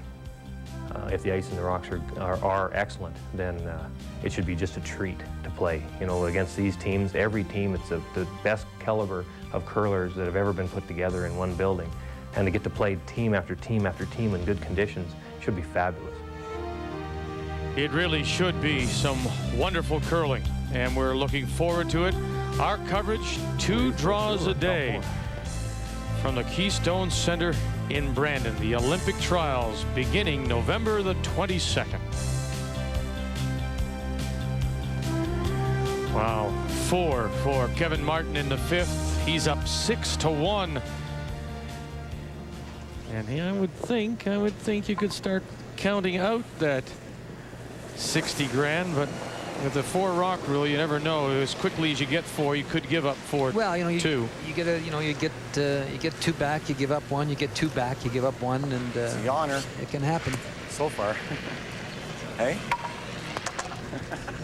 And Don Walchuk throws the first one through.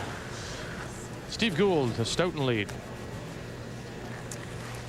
It's been a very unusual game, thinking back to the 3rd end. At one point, Jeff Stoughton was sitting 4.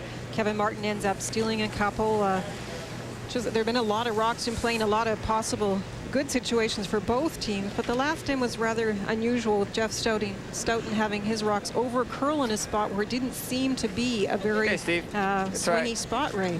Yeah, they both took off on him. The first one I think he thought was by, because he called the brushing off. And then there's a bad shot by Stevie. I know it slid too far on him, and he'll be the first to tell you it's a horrible shot. It's got to be out in front of the rings in the free guard zone area. You got 2 chances at it, and you got to get it there. You're going to try and get back in the game. No, that's good. All right. Where's your towel?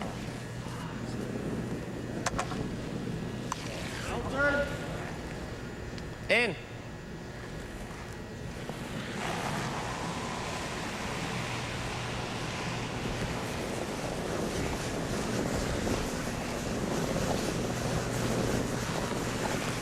Well. That's weird, eh? This didn't cut at all. A little tighter. Good. Let's take a look at the numbers through 5 ends of play, brought to you by Chrysler Canada. Well, after that big 4-ender, of course, Martin has the lead, and that steal of 2 may be the pivotal start to this game. In fact, the Martin made a wonderful hit and roll to get it. But if you look at Jeff Stoughton, very unusual. The draw percentage only 58%, bringing down the total team percentage to 65. And the draws and the quiet shots are Jeff Stoughton and Ken Tresser's keys to success usually. And so far, that has let him down. Although last end, it was the takeouts, the 2 takeouts that Jeff threw, that cost them the points. And he felt he threw them pretty well, but they went sideways on him, and obviously it's going to be, as they said out there a moment ago, a yawner now. Be a lot of peeling, and there's no one peels better than this Kevin Martin team. No. Right off.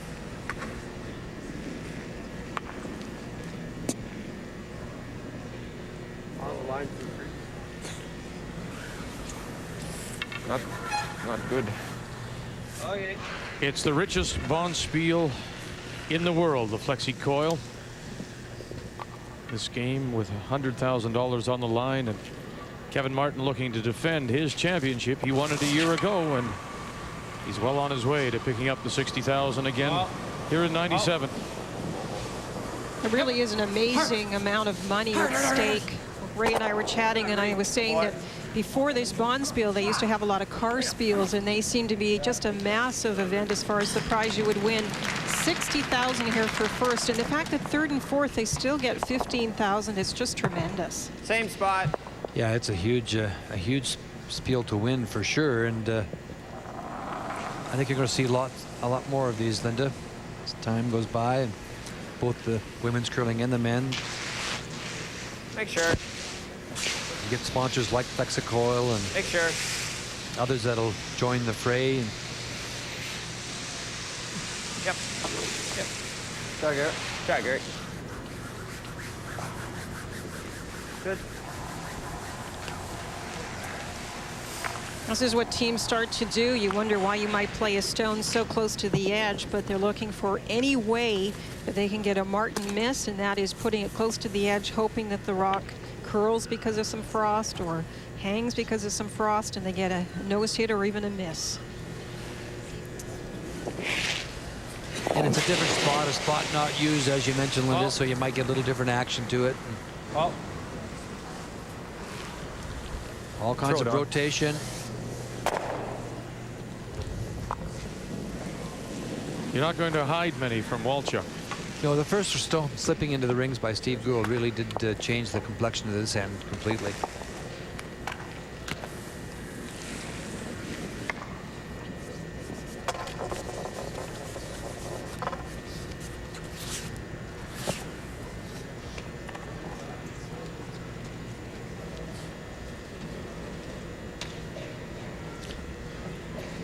Ken Tresser.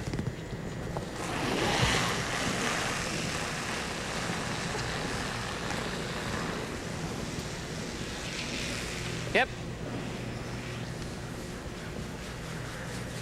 Can't hurt it.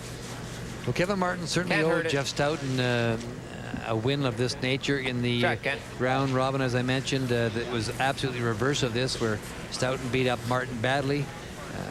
Jeff had the 3 wins in the 96 Brier. He then won in Regina in a round robin game. And so Kevin Martin was overdue for this victory. It's not over yet, of course, but it certainly is going that way. Hurt. And from Kevin's point of view, it's a nice time to turn that kind of around, you know, because they're going off to Brandon, and they're certainly going to play each other again because of a round robin situation.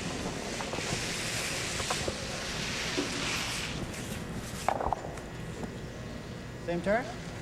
Yeah.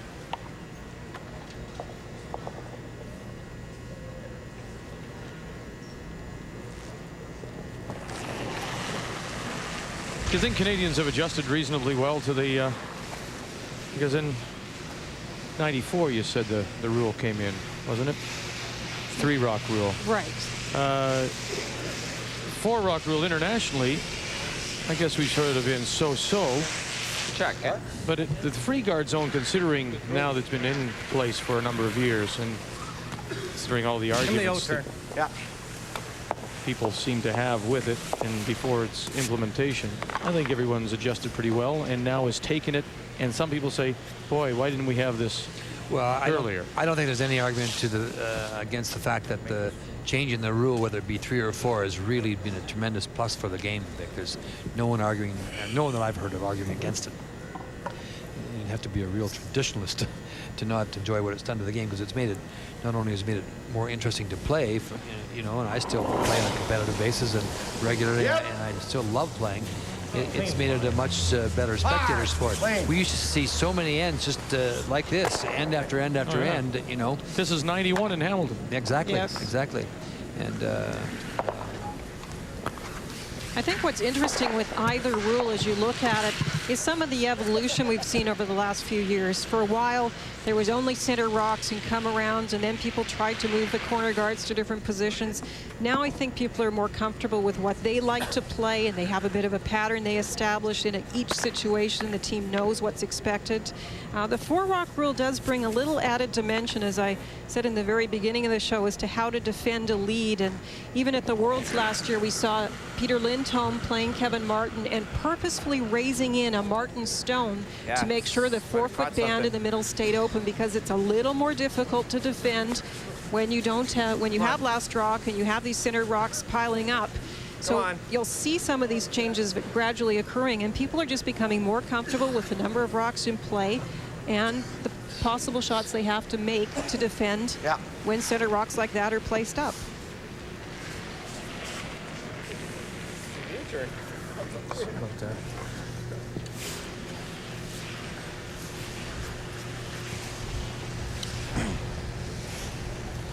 1 stone to play for Martin here in this 6th, and thought is he may as well go in with it, huh? Well, yeah, it's the last stone at the end, so for him.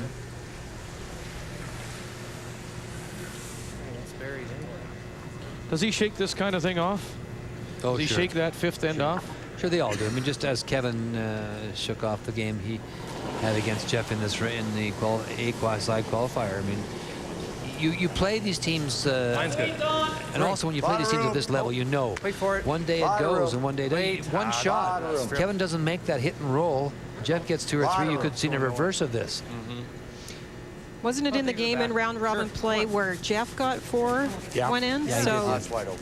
you know, on a given day, it could happen to you or against you.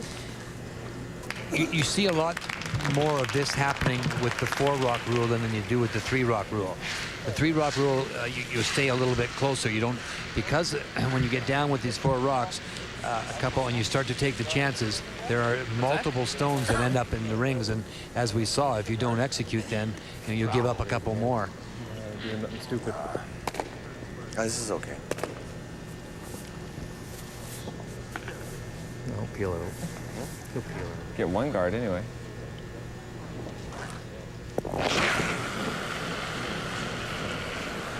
Yep. Clean. Yep. Hard. Hurry. You don't want to stay here. You got to get this out of there. He won't. He'll stay. He'll take his 1, and he'll give up the hammer. So now, Steve Gould, maybe Jeff Stoughton is saying to him, make sure you get that first stone next end, get it in that 3-guard zone. If we have to get them back, we're going to use your first 2 to do it. Well, the all-important first stone from Steve Gould. A reminder, the NFL on TSN. Yep. Coming up at 8 p.m. Eastern Time, Baltimore Fire circle. and the Steelers get it into that 3-guard zone. Straight up.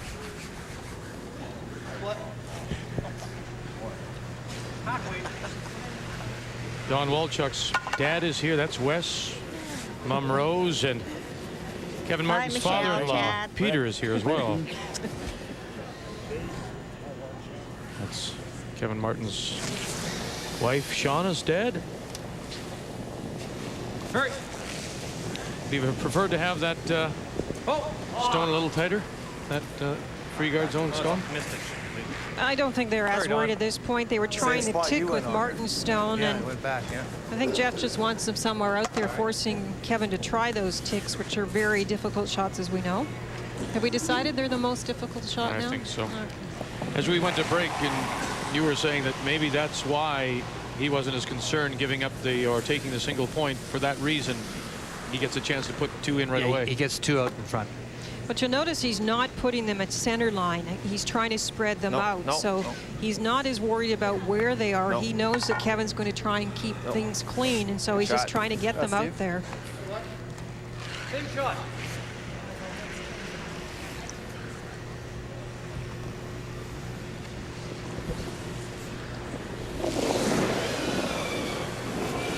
One more try with the tick. In Canadian rules, they could be peeling. At this stage, you cannot with the 4-rock rule. Don Bartlett. Going to catch a piece? That's fine. A little bit. Okay.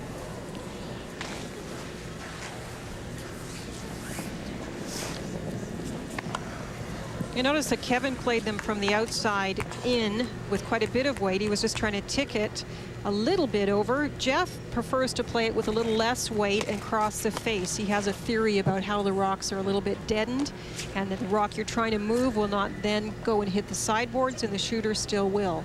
The only thing too, but in this situation with a 6-2 spread like this, you know where you want your shooter to be left out there as well. So you know if you don't make it the other way, the shooter's gone because you're throwing it with more weight. So I think Jeff was one of the first to ever try the crossing the face type tick. Most players, no matter what the situation, just try to catch the very little edge. Jeff's sort of innovated the other attempt. Gary Vandenberg, his first stone in behind cover, and it'll slip to back 8. Oh, yeah. Gotta peel this one. Now you see the reason again why the two stones were spread out as opposed to put one in behind the other at center line. They know that Kevin Martin's team is very good at peeling, and Rudy would have had a chance potentially for a double peel. Here it's just a single peel. Well, Rudy Rumsharan. That's rock, Rude. Nothing. Yeah, he threw it good too.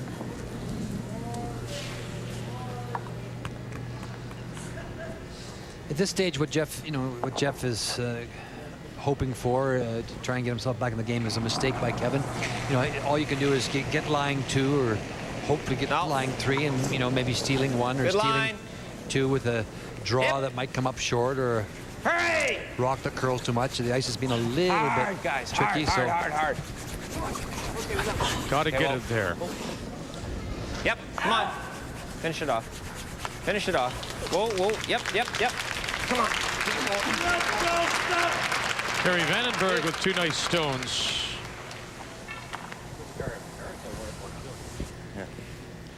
Just a reminder, you can improve your game with one of the best instructional tapes out there. Curling with Lyndon Ray. They're sitting beside me. 204-489-8521. If you'd like to order 1, 2, or all 3 tapes. Curling with Lyndon Ray. Thank you, Victor. For people on the internet, you can also go to the icing homepage. That's the International Curling Information Network group, and you can check out all the supplies that they've got listed, including our videos. Well, we got the nose hit. Jeff can't ask for any more than this, Linda. He's got 2 in the rings. He here Kenny says, "I wish we had the hammer." Yeah, if you had the hammer, you're right back in the game, aren't you? If you can put it home, take it to the barn. But a chance to come around this guard now, top of the 8-foot, cover the shot rock. Through. Whoa. Ken Tresser. First stone for the Stoughton third. This is staying out. No. Look at this, Linda. This is what we talked about in reading the ice. What's he got? It's just riding that line. No.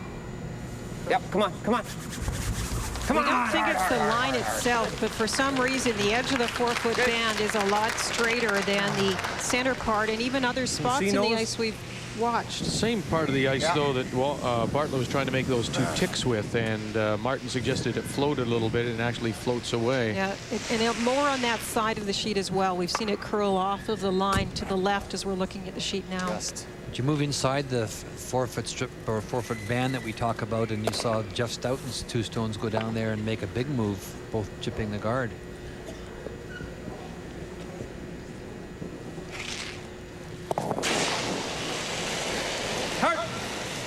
Don Walchuk. Come on back. Honey. Good shot. That's better. Something to play off of now. Always thinking, always trying to get a stone or thinking where a stone is and position to be able to get in off of it or move it over. Just a reminder, you can contact us through email at www.tsn.ca curling. So far, the people have been quite kind. The questions actually haven't been as hard. I'm sure as the year goes, the questions that come into us on the email will be more and more difficult.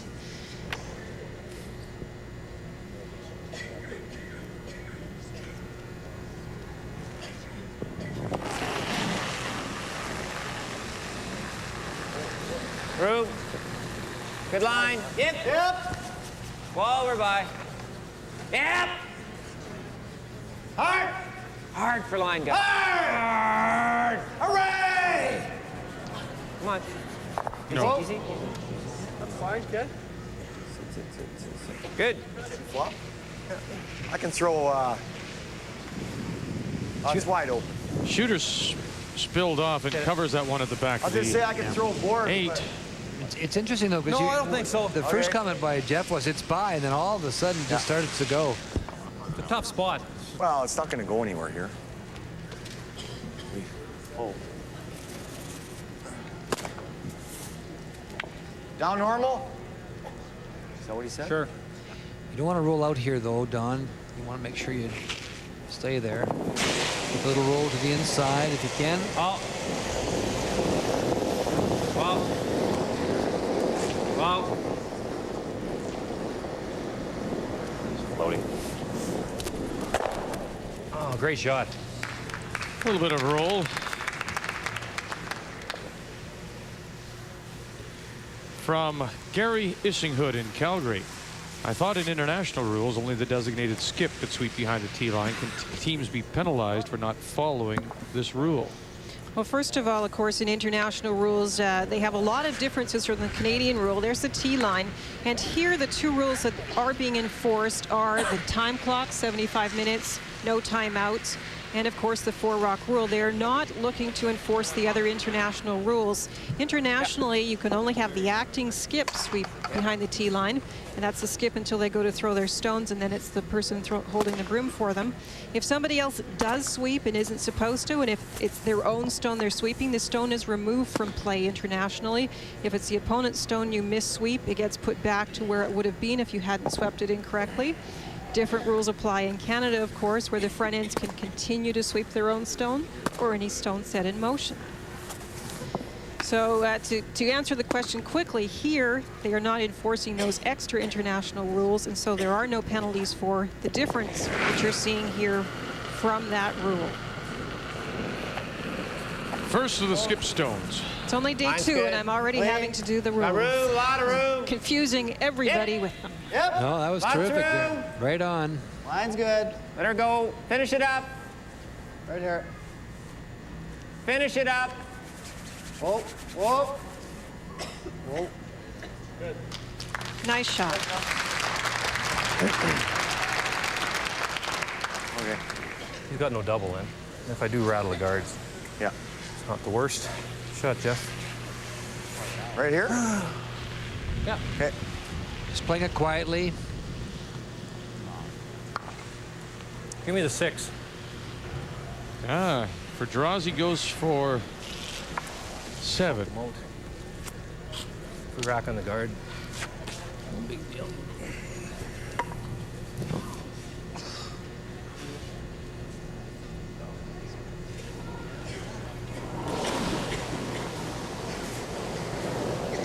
Martin in his first leading 6-2 as we play here in the 7th. Hard. Hard, real hard. Hard. Whoa.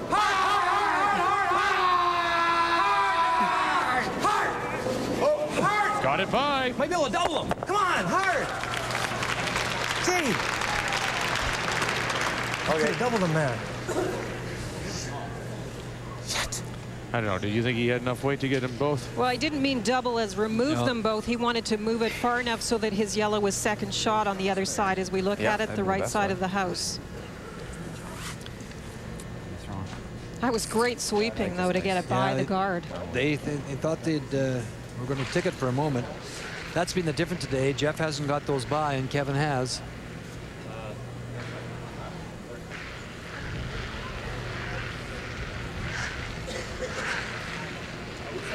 Yeah.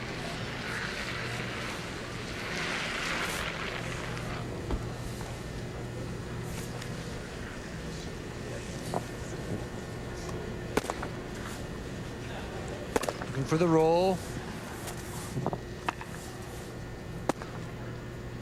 It's nice.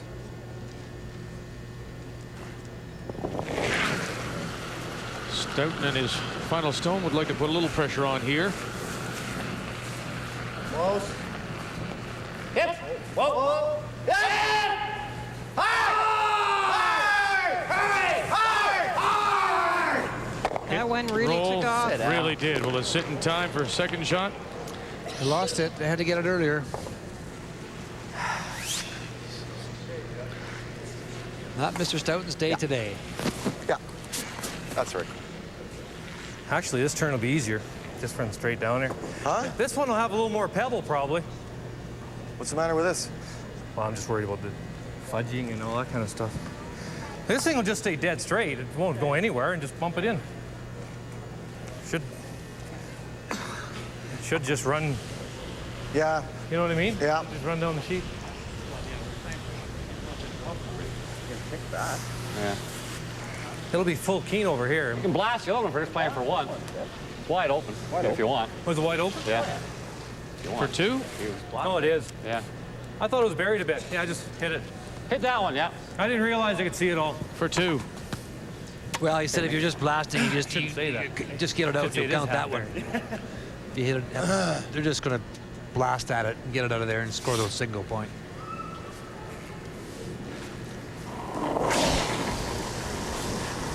Yep.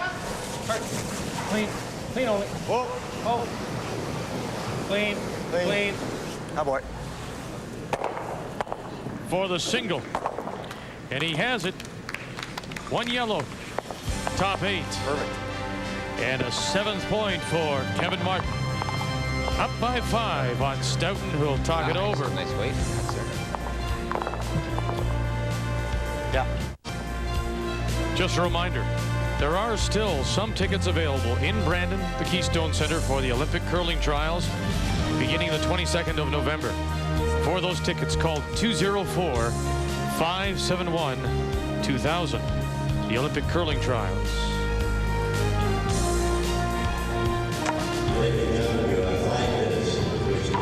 Seven to 2. Kevin Martin looks like he's on his way to defending his FlexiCoil Curling Classic Championship.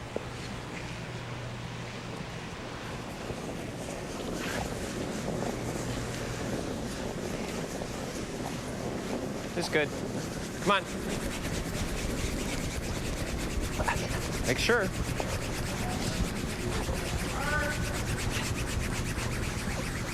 Shot, Steve. Took a lot of work to get it there. Well, he threw one in at the Sometimes end, it does, sometimes it doesn't. coming this way. So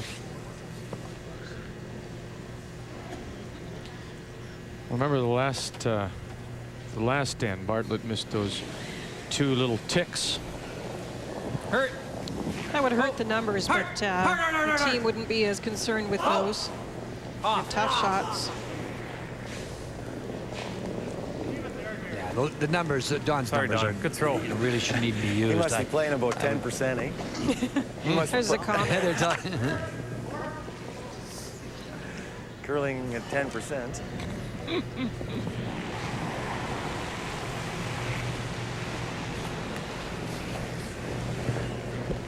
Clean. Come on, make sure. Come on.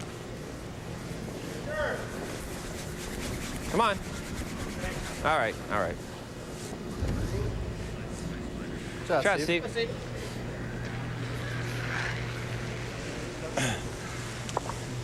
So now we start the peeling process. You're up, Ruth.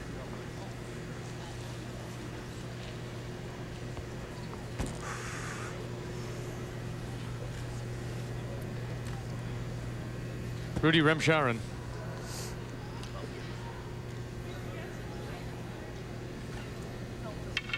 The other nice thing about being ahead like this, if the game is fairly open once you have the lead, if you only make half shots, for example, Rudy at the 2nd position, if you're hitting rocks and rolling out again, that's not a huge problem for your team, although it does bring your statistics down. Clean. We're okay. Throw root.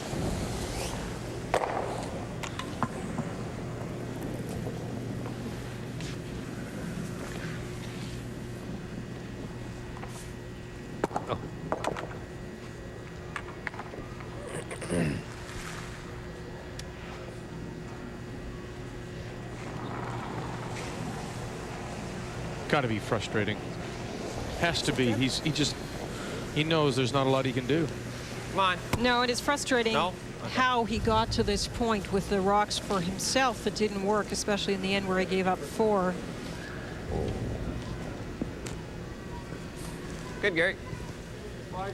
Show me what you got. Go, cat, go.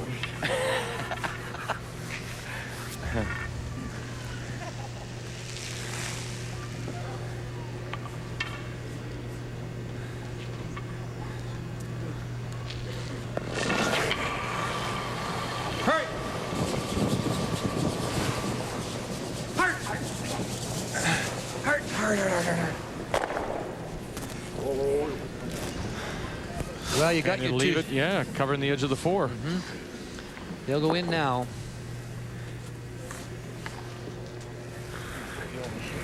Let's tap it up.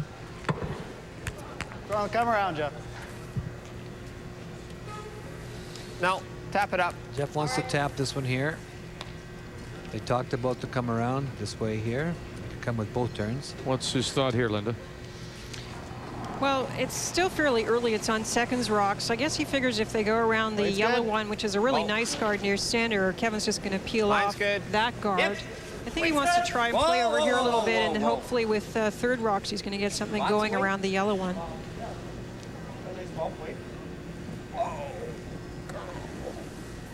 Sit there. Good.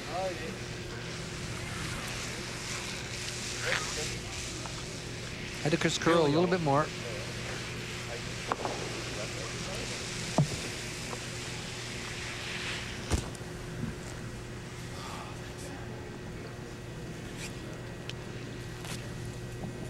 He'll peel his zone off here.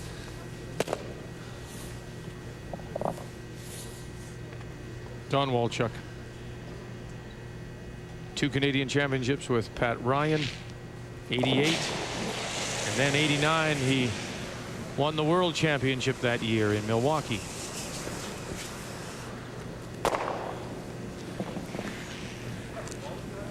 And then last year, the championship with Kevin Martin.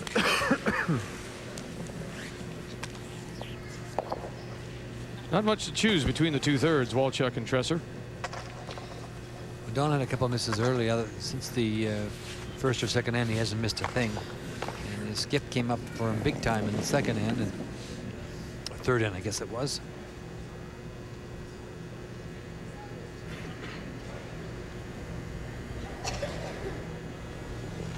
But on the scoreboard, it's Walchuk with the advantage over this man, Tresser. Line's good. Martin ahead of Stoughton. Yep. No, a lot of room. Lots of room. Oh. Yep, come on. Right up, guys, right to the back. Right up, right up, right up. Okay, good. All right, Jeff. Okay. Good, Ken. When it's one of those days, those rocks are wide open instead of buried. Wow. And as we said earlier, you tick the rocks instead of get by them.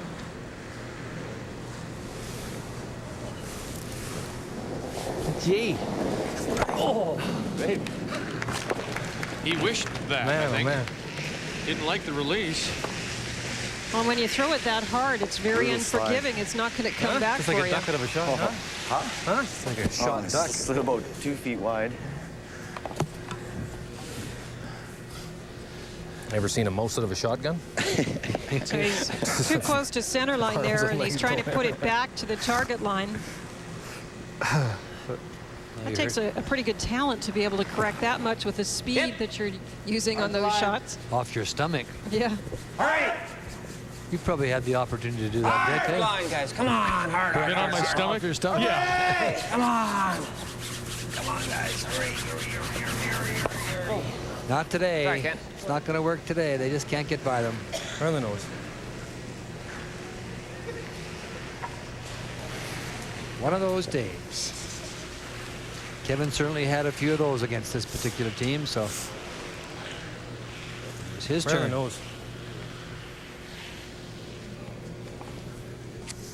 And that is where the difference has been today. And for some of the shots, Jeff really was shaking his head. He wasn't sure why they didn't work, but they really haven't worked today. Yep. Clean. Oh. Wait. Oh, off. Okay. Good shot.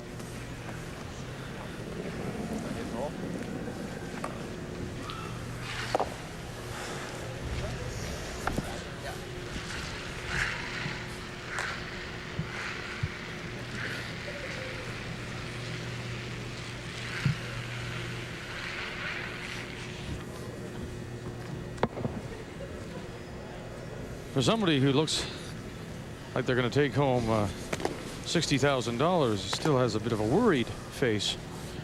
Kevin Martin. I don't think so.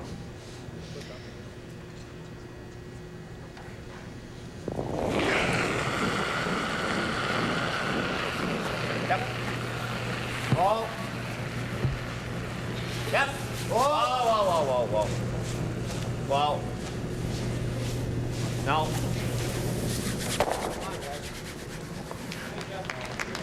Not far enough. Where'd you have that? Here? About 2 inches. No.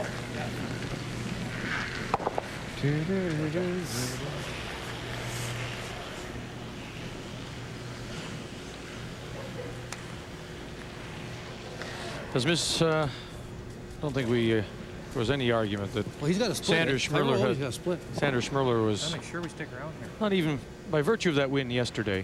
The favorite will be the favorite in Brandon.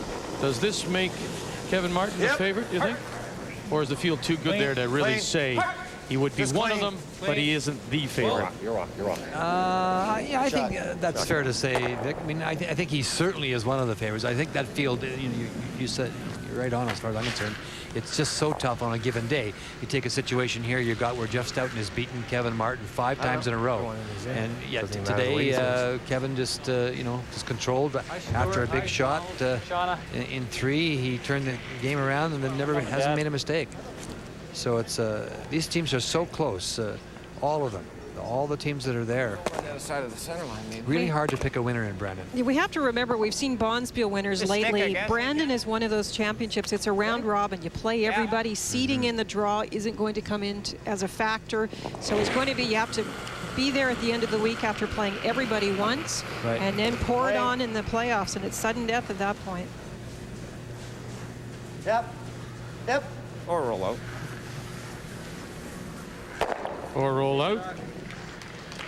No, he'll sit for 1, and now Stoughton Thanks.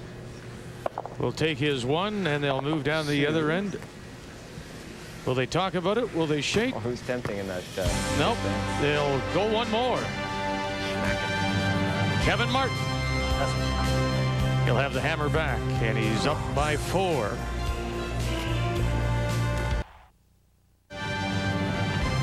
Coming up today at 4 p.m. Eastern Time, World Cup qualifying soccer. Canada against the U.S. Come on. From Swangard Stadium in Burnaby, British Columbia, Graham Leggett and Peter Watts will have that for you.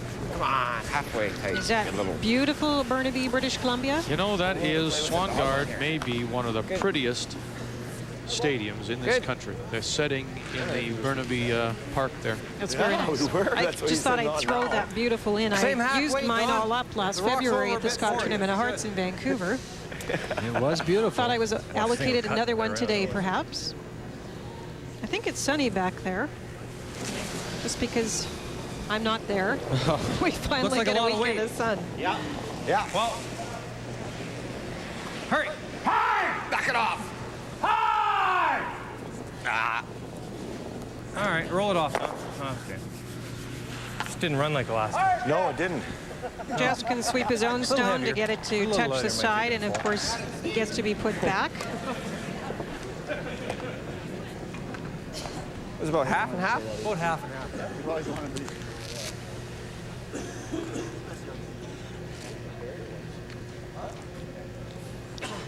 So the stone comes back. Chance to put another one out in front. Steve Gould.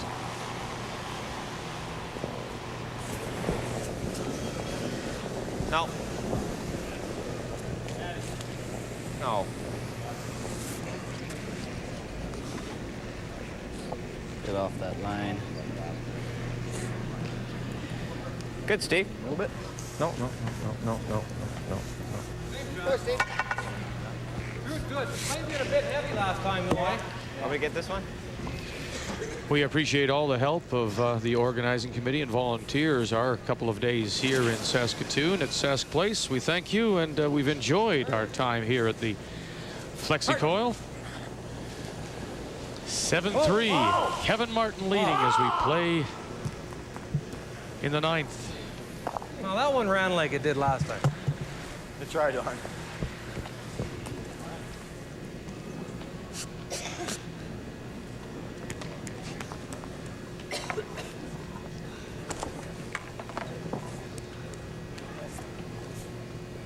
Well, it's a long shot, but a couple rocks in front gives Jeff a little bit of hope to maybe steal a couple points.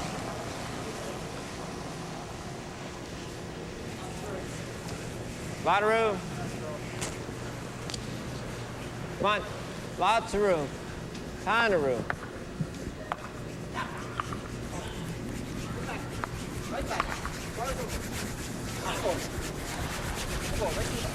Come on, let's go sideways here. Right up, feet. Right up. In this situation, this is when brushing is really, really difficult because you're down a whole bunch of points and you don't want to not be trying on the rushing. But it's really hard. I find it so much harder to brush, you know, with my heart when you're down like this. It's easy when you're, you know, you're really in a tight game or you're up a little bit. But hard. Rudy Remsharon. Hard. Real hard. Top one. Good shot. Good shot, Rudy. Oh, great shot. Shot. Yeah, it's a good shot. He's got the rocks off the front and he's got them together in the rings.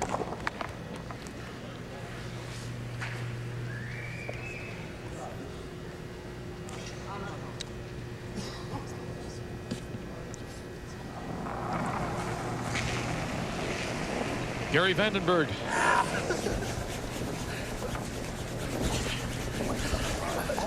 Just over. How's the line? Good, just over. Over. Just over. Oh, I thought I hung on. Okay. Okay. Good shot.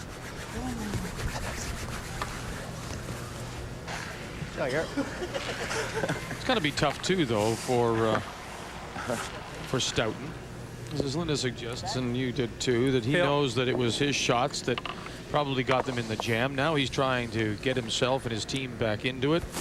Realizes it's pretty difficult against somebody like Martin, and how does he keep his head in it? It's especially difficult because he wasn't really sure why it wasn't working. Sometimes if you turn a stone or you float it out and thus the shot just isn't made, you go, well, okay, I did that once. But it seemed time after time the rocks did things and he wasn't sure why. And that's when your mind, you have a lot of trouble getting back into the game, focusing on the shots, that sort of thing. Good boy. Sorry.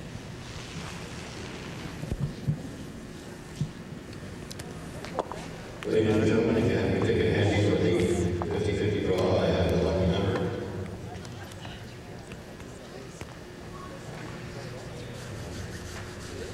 What's it going to take, do you think, Linda and Brandon, aside from the good curling? What are the intangibles that the winning team might need? Well, the point you're just making actually is an interesting one, because we firmly believe that the field is going to be very tough, and that means a record of 4 losses, for example, can get you into the playoffs potentially. That means if you lose a couple early in the week, you can't just say, well, we've had it and give up. Every game, you've got to go give it your all. And the mental side of the game, I think, is what's going to be key in Brandon, making sure that you stay focused, stay ready to play, and then once you make the playoffs, really go for it. 8, 7, 6. 4, 3, 4, 8, 7, 6. And I think that's why we've heard a lot of teams here, Vic, talk about the mental side of the game and the fact that they're preparing in this part of the season, the Bonspiel season, to play in Brandon and playing end by end as opposed to thinking too big and making sure that they focus on every shot. Look at how hard the teams work on every shot. That's because you're focused on making that one shot the best it can be, working on your end plan and then moving on to the next end. I think teams have started to think too much about outcome in Brandon, because look at what's at stake, a trip to Nagano. If you think too much about that, you're going to be in trouble.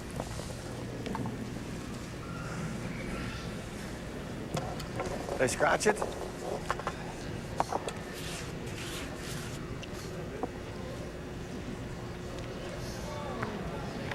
And as far as I know, this is the only national championship that's ever been held before Christmas. So we don't have a lot to go on as far as that time of year. We hold championships now from January through to March as far as the national events go. But this is a real different preparation for the teams. The last time the trials were held were in April, the ones that I participated in, and late season is much different than this time of year as far as your whole game goes. Yeah, that's what some of the ladies were saying too. It was really hard to get prepared. That's why this event, and they're trying to jam as much curling as they can into the early part of the season to get ready for Brandon, because it is, as you mentioned, it's in November, the end of November, a couple of weeks from now, and they really haven't had a chance to play a lot. Jeff, in his comments in the fifth-hand break, was saying, the curling traditionally always has been kind of a two-link system, in the sense that you play the big cash bails in the fall, and that's when you do your tuning and honing for those national events that come up. In the case of the men, the Briar and the Scott for the women's top team. So it's a different season for sure. I think that's why some of the teams, I know Jeff seemed for sure, spent some time in the off season during the summer working on the physical side of the game, because they knew they weren't going to be doing a lot of brushing before they got to Brandon. So, and it takes a lot of strength, and conditioning is a huge part of it, especially if you're playing on the front end in particular. A little less, Ken. A little less. Thanks.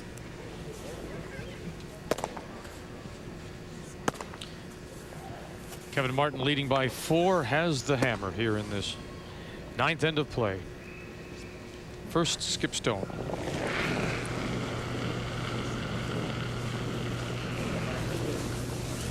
How's the line? It's out there a bit. Line's good. It's got to curl lots.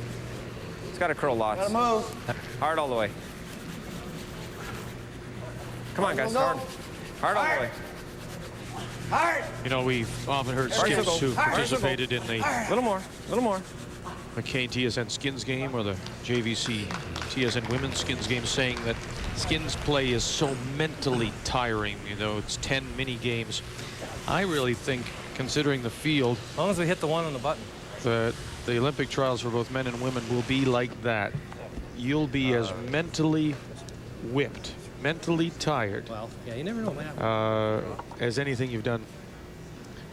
And I agree with you. I think if you physically and getting through that, emotionally getting through that, mentally getting through that, will be very tough. When we saw the men's qualifiers, the other thing after watching the game yesterday with the women, they were virtually out of time in the game last night, because there was so much discussion, so many rocks in play, and with those great teams that we've seen, you're not going to see lopsided games like this very much, and you're going to see decisions having to be made right through the 10th end. So time might become a factor. It isn't something we see very much of, but it may be another thing that will be another dimension to the problems in Brandon.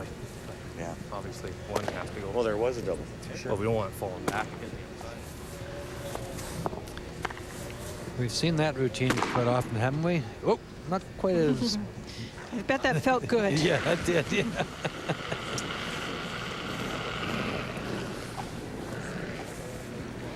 Lots of row. Well, Jeff will take home $40,000 from this particular event, but he wanted the 60 like they all do. No. Yep. Whoa. The big game was the semi-final game, of course. It went from 15,000 to 40,000. That's a big spread. Whatever. Nose would be nice. Nose, yeah, it would be nice. Just get one of them. Tight. He won't be inside. He won't be wrecking on any guard. Try to nose it, but I won't be anywhere near that other one.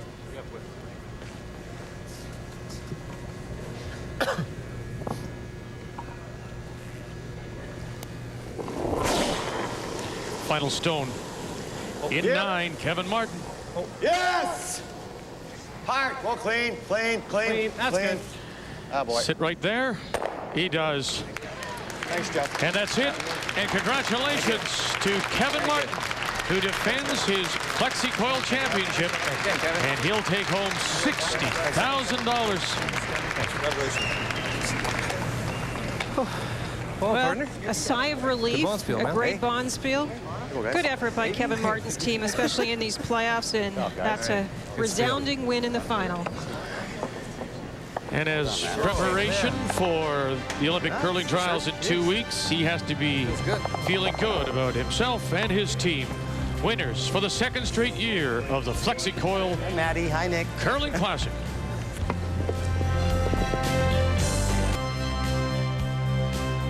Well, the winner of the $60,000 first prize in the FlexiCoil Curling Classic has been determined. It's Kevin Martin and his team, 8-3 over Jeff Stoughton. And Kevin is with Ray. Kevin, the past is the past, and this is the future, and it's $60,000 worth of future. Congratulations, great win. Thank you. Yeah, it feels good. You had a lot of games against Jeff over the years, Kevin, and he's had the upper hand, but this time you turned it around. He's had the incredible upper hand for the last 3 years. We haven't beat him in, I think, 3 years. You know, it's been an incredible run for him, and it feels really good today, being that we're going into Brandon, and get that monkey off our back, for sure. For sure, leading up to Brandon. There's some interesting shots in that game, and we're going to get a chance to take a look at a few of them, but it was a game that really could have go any way. Obviously, with a team like Jeff, you have to be so careful. He gets a tough tick in a couple ends, and Roxett did some different things. Yes, his out turn was I don't know. You couldn't tell what was going to happen next with. I don't know if he's turning him or playing with him, or if something's happening with the ice. But it didn't seem to affect ours much. So I'm not sure what was going on. Yeah. You know, it's interesting that the hit and roll in 3, I believe it was, the first 2 ends being blanked. That was a huge shot. Don missed a couple of shots in the end. They were lying 4. All of a sudden, he's looking at 3. Wonderful hit and roll. That yeah, if that shot's not made, we're dead. You know, they're getting 3 or 4, and there's nothing much we can do about it. He had both directions blocked off. We had nothing, nowhere to go. So no, it was an important shot, but you got to make some of them.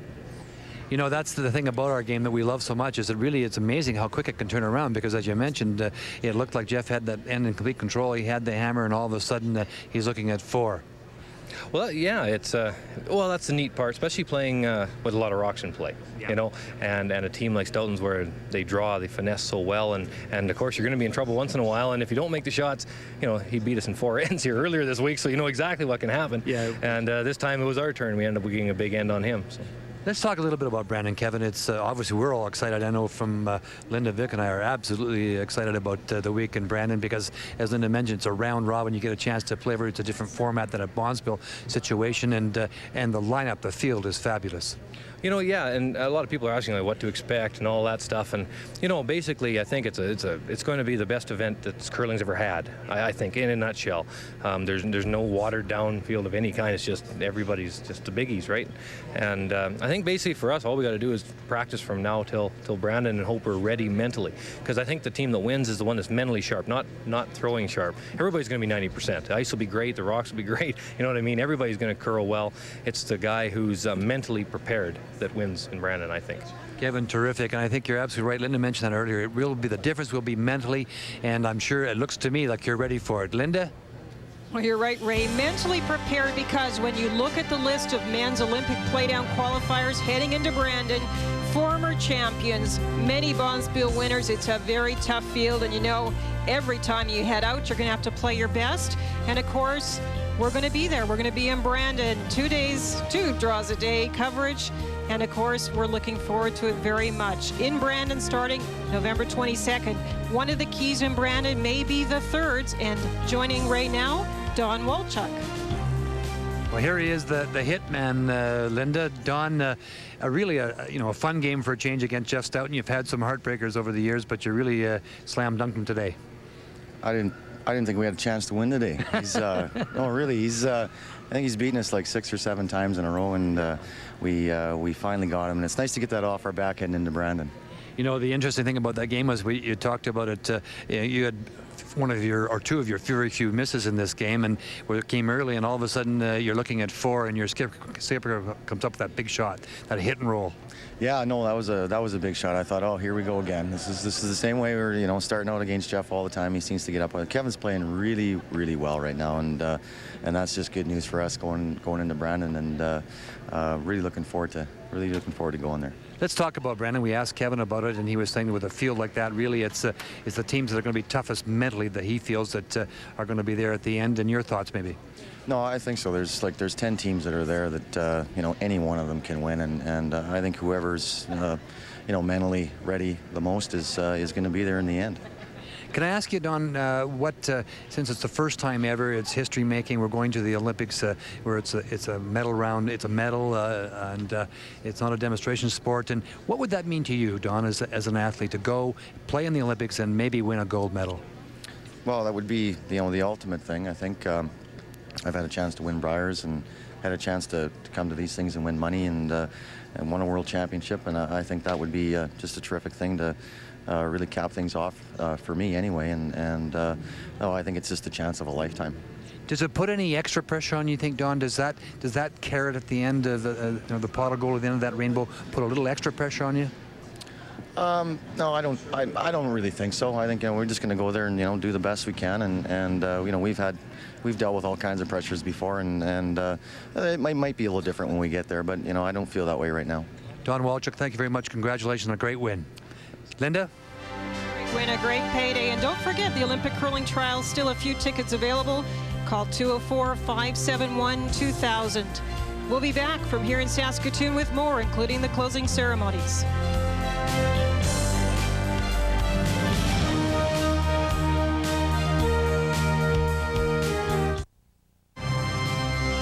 Well, teams looking for the big paydays in the FlexiCoil Curling Classic this year. Kevin Martin winning in the semifinal 6-4 over Ed Wernick. Jeff Stoughton undefeated, going through a event and then reaching the semis, beating Kerry Burtnick 8-6. And then we saw Kevin Martin 8-3 over Jeff Stoughton in the final. The big payday, $60,000 to the Kevin Martin team.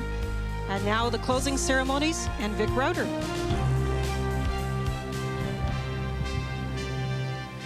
Thanks, Linda, and we're ready for the closing ceremonies here of the FlexiCoil Classic. And before we do, special thanks to all of you who have attended the past week here at Sask Place. We hope you've enjoyed the curling. We at TSN have enjoyed being here with you, so thank you very much. Some special guests I'd like to introduce to you who, without their support, bonspiels like this, the richest bonspiel in the world, wouldn't be able to take place. To my far left, may I introduce from Husky Oil, Mr. Del Hebig. From SaskTel, the General Manager of Customer Service, Don Cherwayko. Representing Dynamic Mutual Funds, Robin Finley. From Canadian Regional Airlines, Peter Herron. From Chrysler Canada, Ron Payne. Vice President of FlexiCoil, Doug Warner. And the Chairman of Marquee Entertainment is Mr. Bill Hunter. And immediately to their right are some of the volunteer directors who have been in charge and looked after the some 500 volunteers, all of them from FlexiCoil, and to them we say a sincere thank you.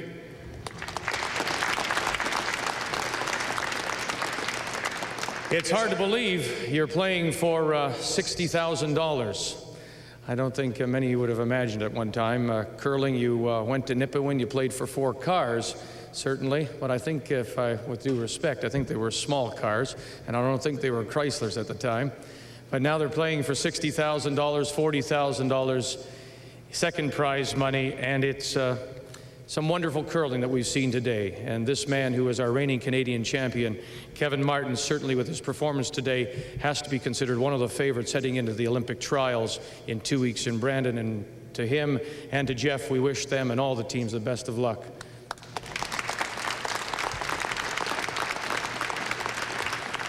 So to a second prize team goes $40,000. And to make that check presentation, I'd like to call upon Mr. Bill Hunter.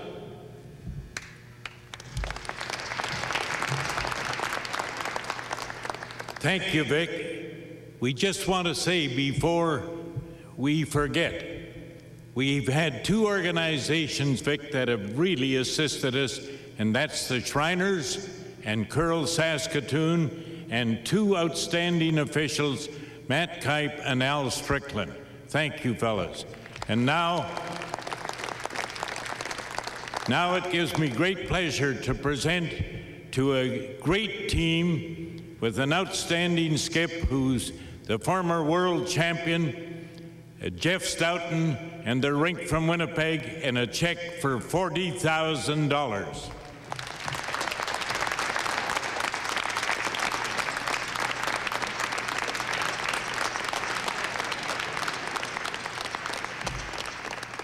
Congratulations, Jeff, and we look forward to seeing you in a couple of weeks in Brandon. And the $60,000 goes to Kevin Martin, sponsored, of course, by FlexiCoil, which I was told today was a company founded here in Saskatoon. It's home-based, founded in the early 50s, and has grown now to employ some 1,700 people in the Saskatoon area and exporting their products, their cedars, worldwide, some 20 countries. And to present the check for $60,000, I'll call upon Mr. Doug Warner.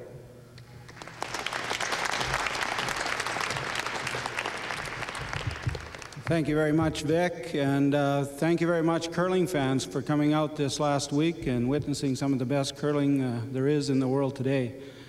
FlexiCoil is very proud to be a sponsor of this event. We want to make it even bigger and better. It's a great thing to see, and we just want to say express our appreciation to TSN for doing a real good job of covering this event this weekend for us as well.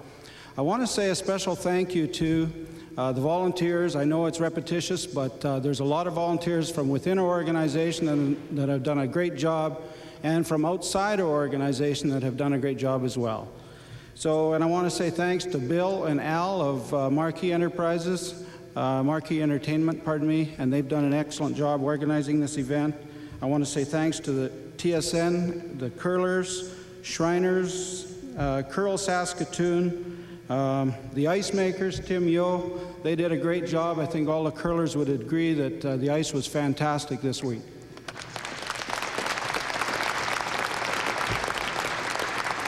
And now I'd like to present a check for $60,000 to the Kevin Martin Rink. To win this event 2 years in a row is indeed a great thing because of the caliber of curling that is in this event. To be able to win it 2 years in a row is really something. And Kevin, you've done a great job, and I know you'll do well at the Olympic trials in Brandon, and congratulations.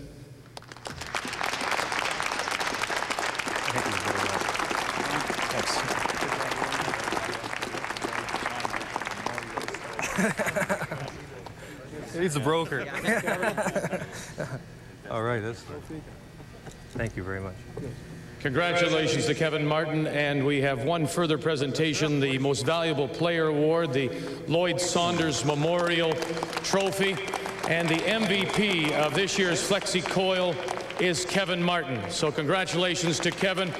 He's the most valuable player of this year's FlexiCoil Bonspiel in honor of Lloyd Saunders, a well-known sportscaster in Saskatchewan. Congratulations.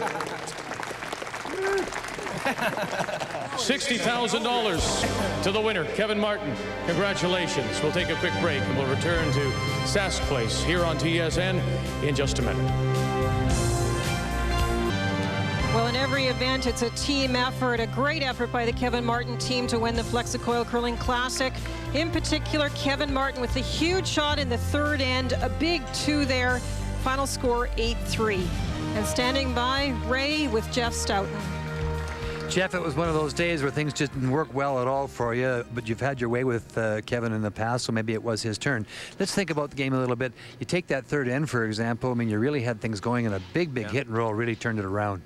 Yeah, it was just one of those ones, you know, maybe on Kenny's we should have rolled away a little bit further, but we thought, why leave him the easy double on the back one, and this way you'd have to make a perfect roll, and he did. But that's the way he plays. For sure, and that's the marvelous thing about our game. It can turn around so quickly. You know, you get a chance again when you look back in that game in the fourth end, for example, you have a chance, there's a corner guard up, you have a chance with your first one to kind of get behind the corner guard. We can take a look at it, actually, Jeff. And if you get the deuce here, you know, it's 2-all, you're right back in the game, kind of.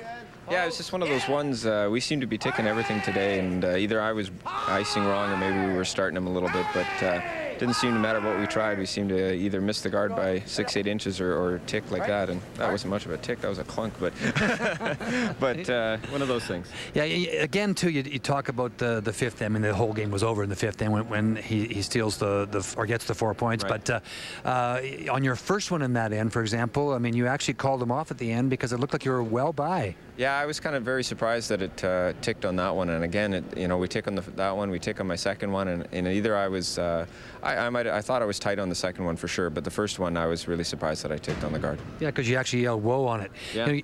We talked a little bit about the stones before we went into the game today, and you won the A side, so you really didn't get a chance to play a lot of games. So maybe do you feel you maybe had a stone that cut more than another, or? It might have cut a little bit more. I mean, the last end it sure curled over just my last draw on 9 there, but the guys felt it maybe cut a little bit more, but you can't blame that really. I mean, no. It's just one of those things. For sure. Jeff, let's talk just a touch on Brandon. Obviously, it's a tremendous field. I've asked Kevin the same thing. Yeah.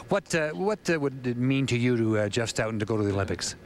I think it'd be quite a thrill for our whole team to go. It's one of those things, it's only every 4 years. It's the most prestigious sporting event. It would just be fantastic. We're going to take a look at the field, Jeff, and it's a fabulous one. There it is on the screen. Yep. And maybe just your thoughts about some of those teams as we move down. Wayne Middaugh, Kerry Burt. You know Kerry pretty well, but maybe Wayne. How do you feel about Wayne? What are his strengths? What are his weaknesses? Oh, Wayne's team's a great team. You look at any of the teams there, and I think we've looked at the draw 3 or 4 times, and we're trying to figure out when we might have a little bit of an easier game, and there just isn't an easy game in there at all, right down through to Russ Howard at the bottom right there. But Wayne's maybe struggled a bit here, but I don't think he'll have any problems in Brandon. He'll be one of the teams to beat. No, he's been the hot team all year. And you'd look at that field, it's an unbelievable field. The 4-rock rule, just quickly, your feelings about the 4-rock. It definitely is a little bit different. I mean, when you're winning, it is very hard to defend. When you're only 1 or 2 up, 3-rock, it is a little bit easier to defend. But you'll see a lot of steals, I think, in Brandon, as has happened in the past year. Jeff, thanks very much. It's been a great weekend, and good luck in Brandon. We'll see you there. Victor? We're looking forward to Brandon, and it all begins 2 draws a day, November the 22nd, from the Keystone Center, the Olympic Curling Trials.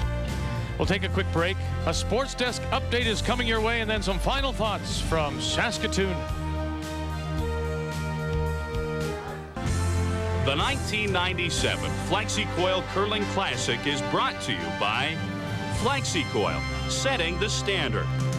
By Chrysler Canada, official sponsor of the Canadian Olympic team. By Dynamic Mutual Funds, your partner for dynamic performance. And by JVC, technically perfect, perfectly simple. Congratulations to Kevin Martin and his team from the Otwell in Edmonton. They are the big winners for the 2nd straight year. $60,000 here at the FlexiCoil. Now on behalf of Linda, Ray, and our entire crew, I'm Vic Roeder. Thanks for joining us. We'll see you in Brandon. Stay with us now for World Cup Soccer on TSN.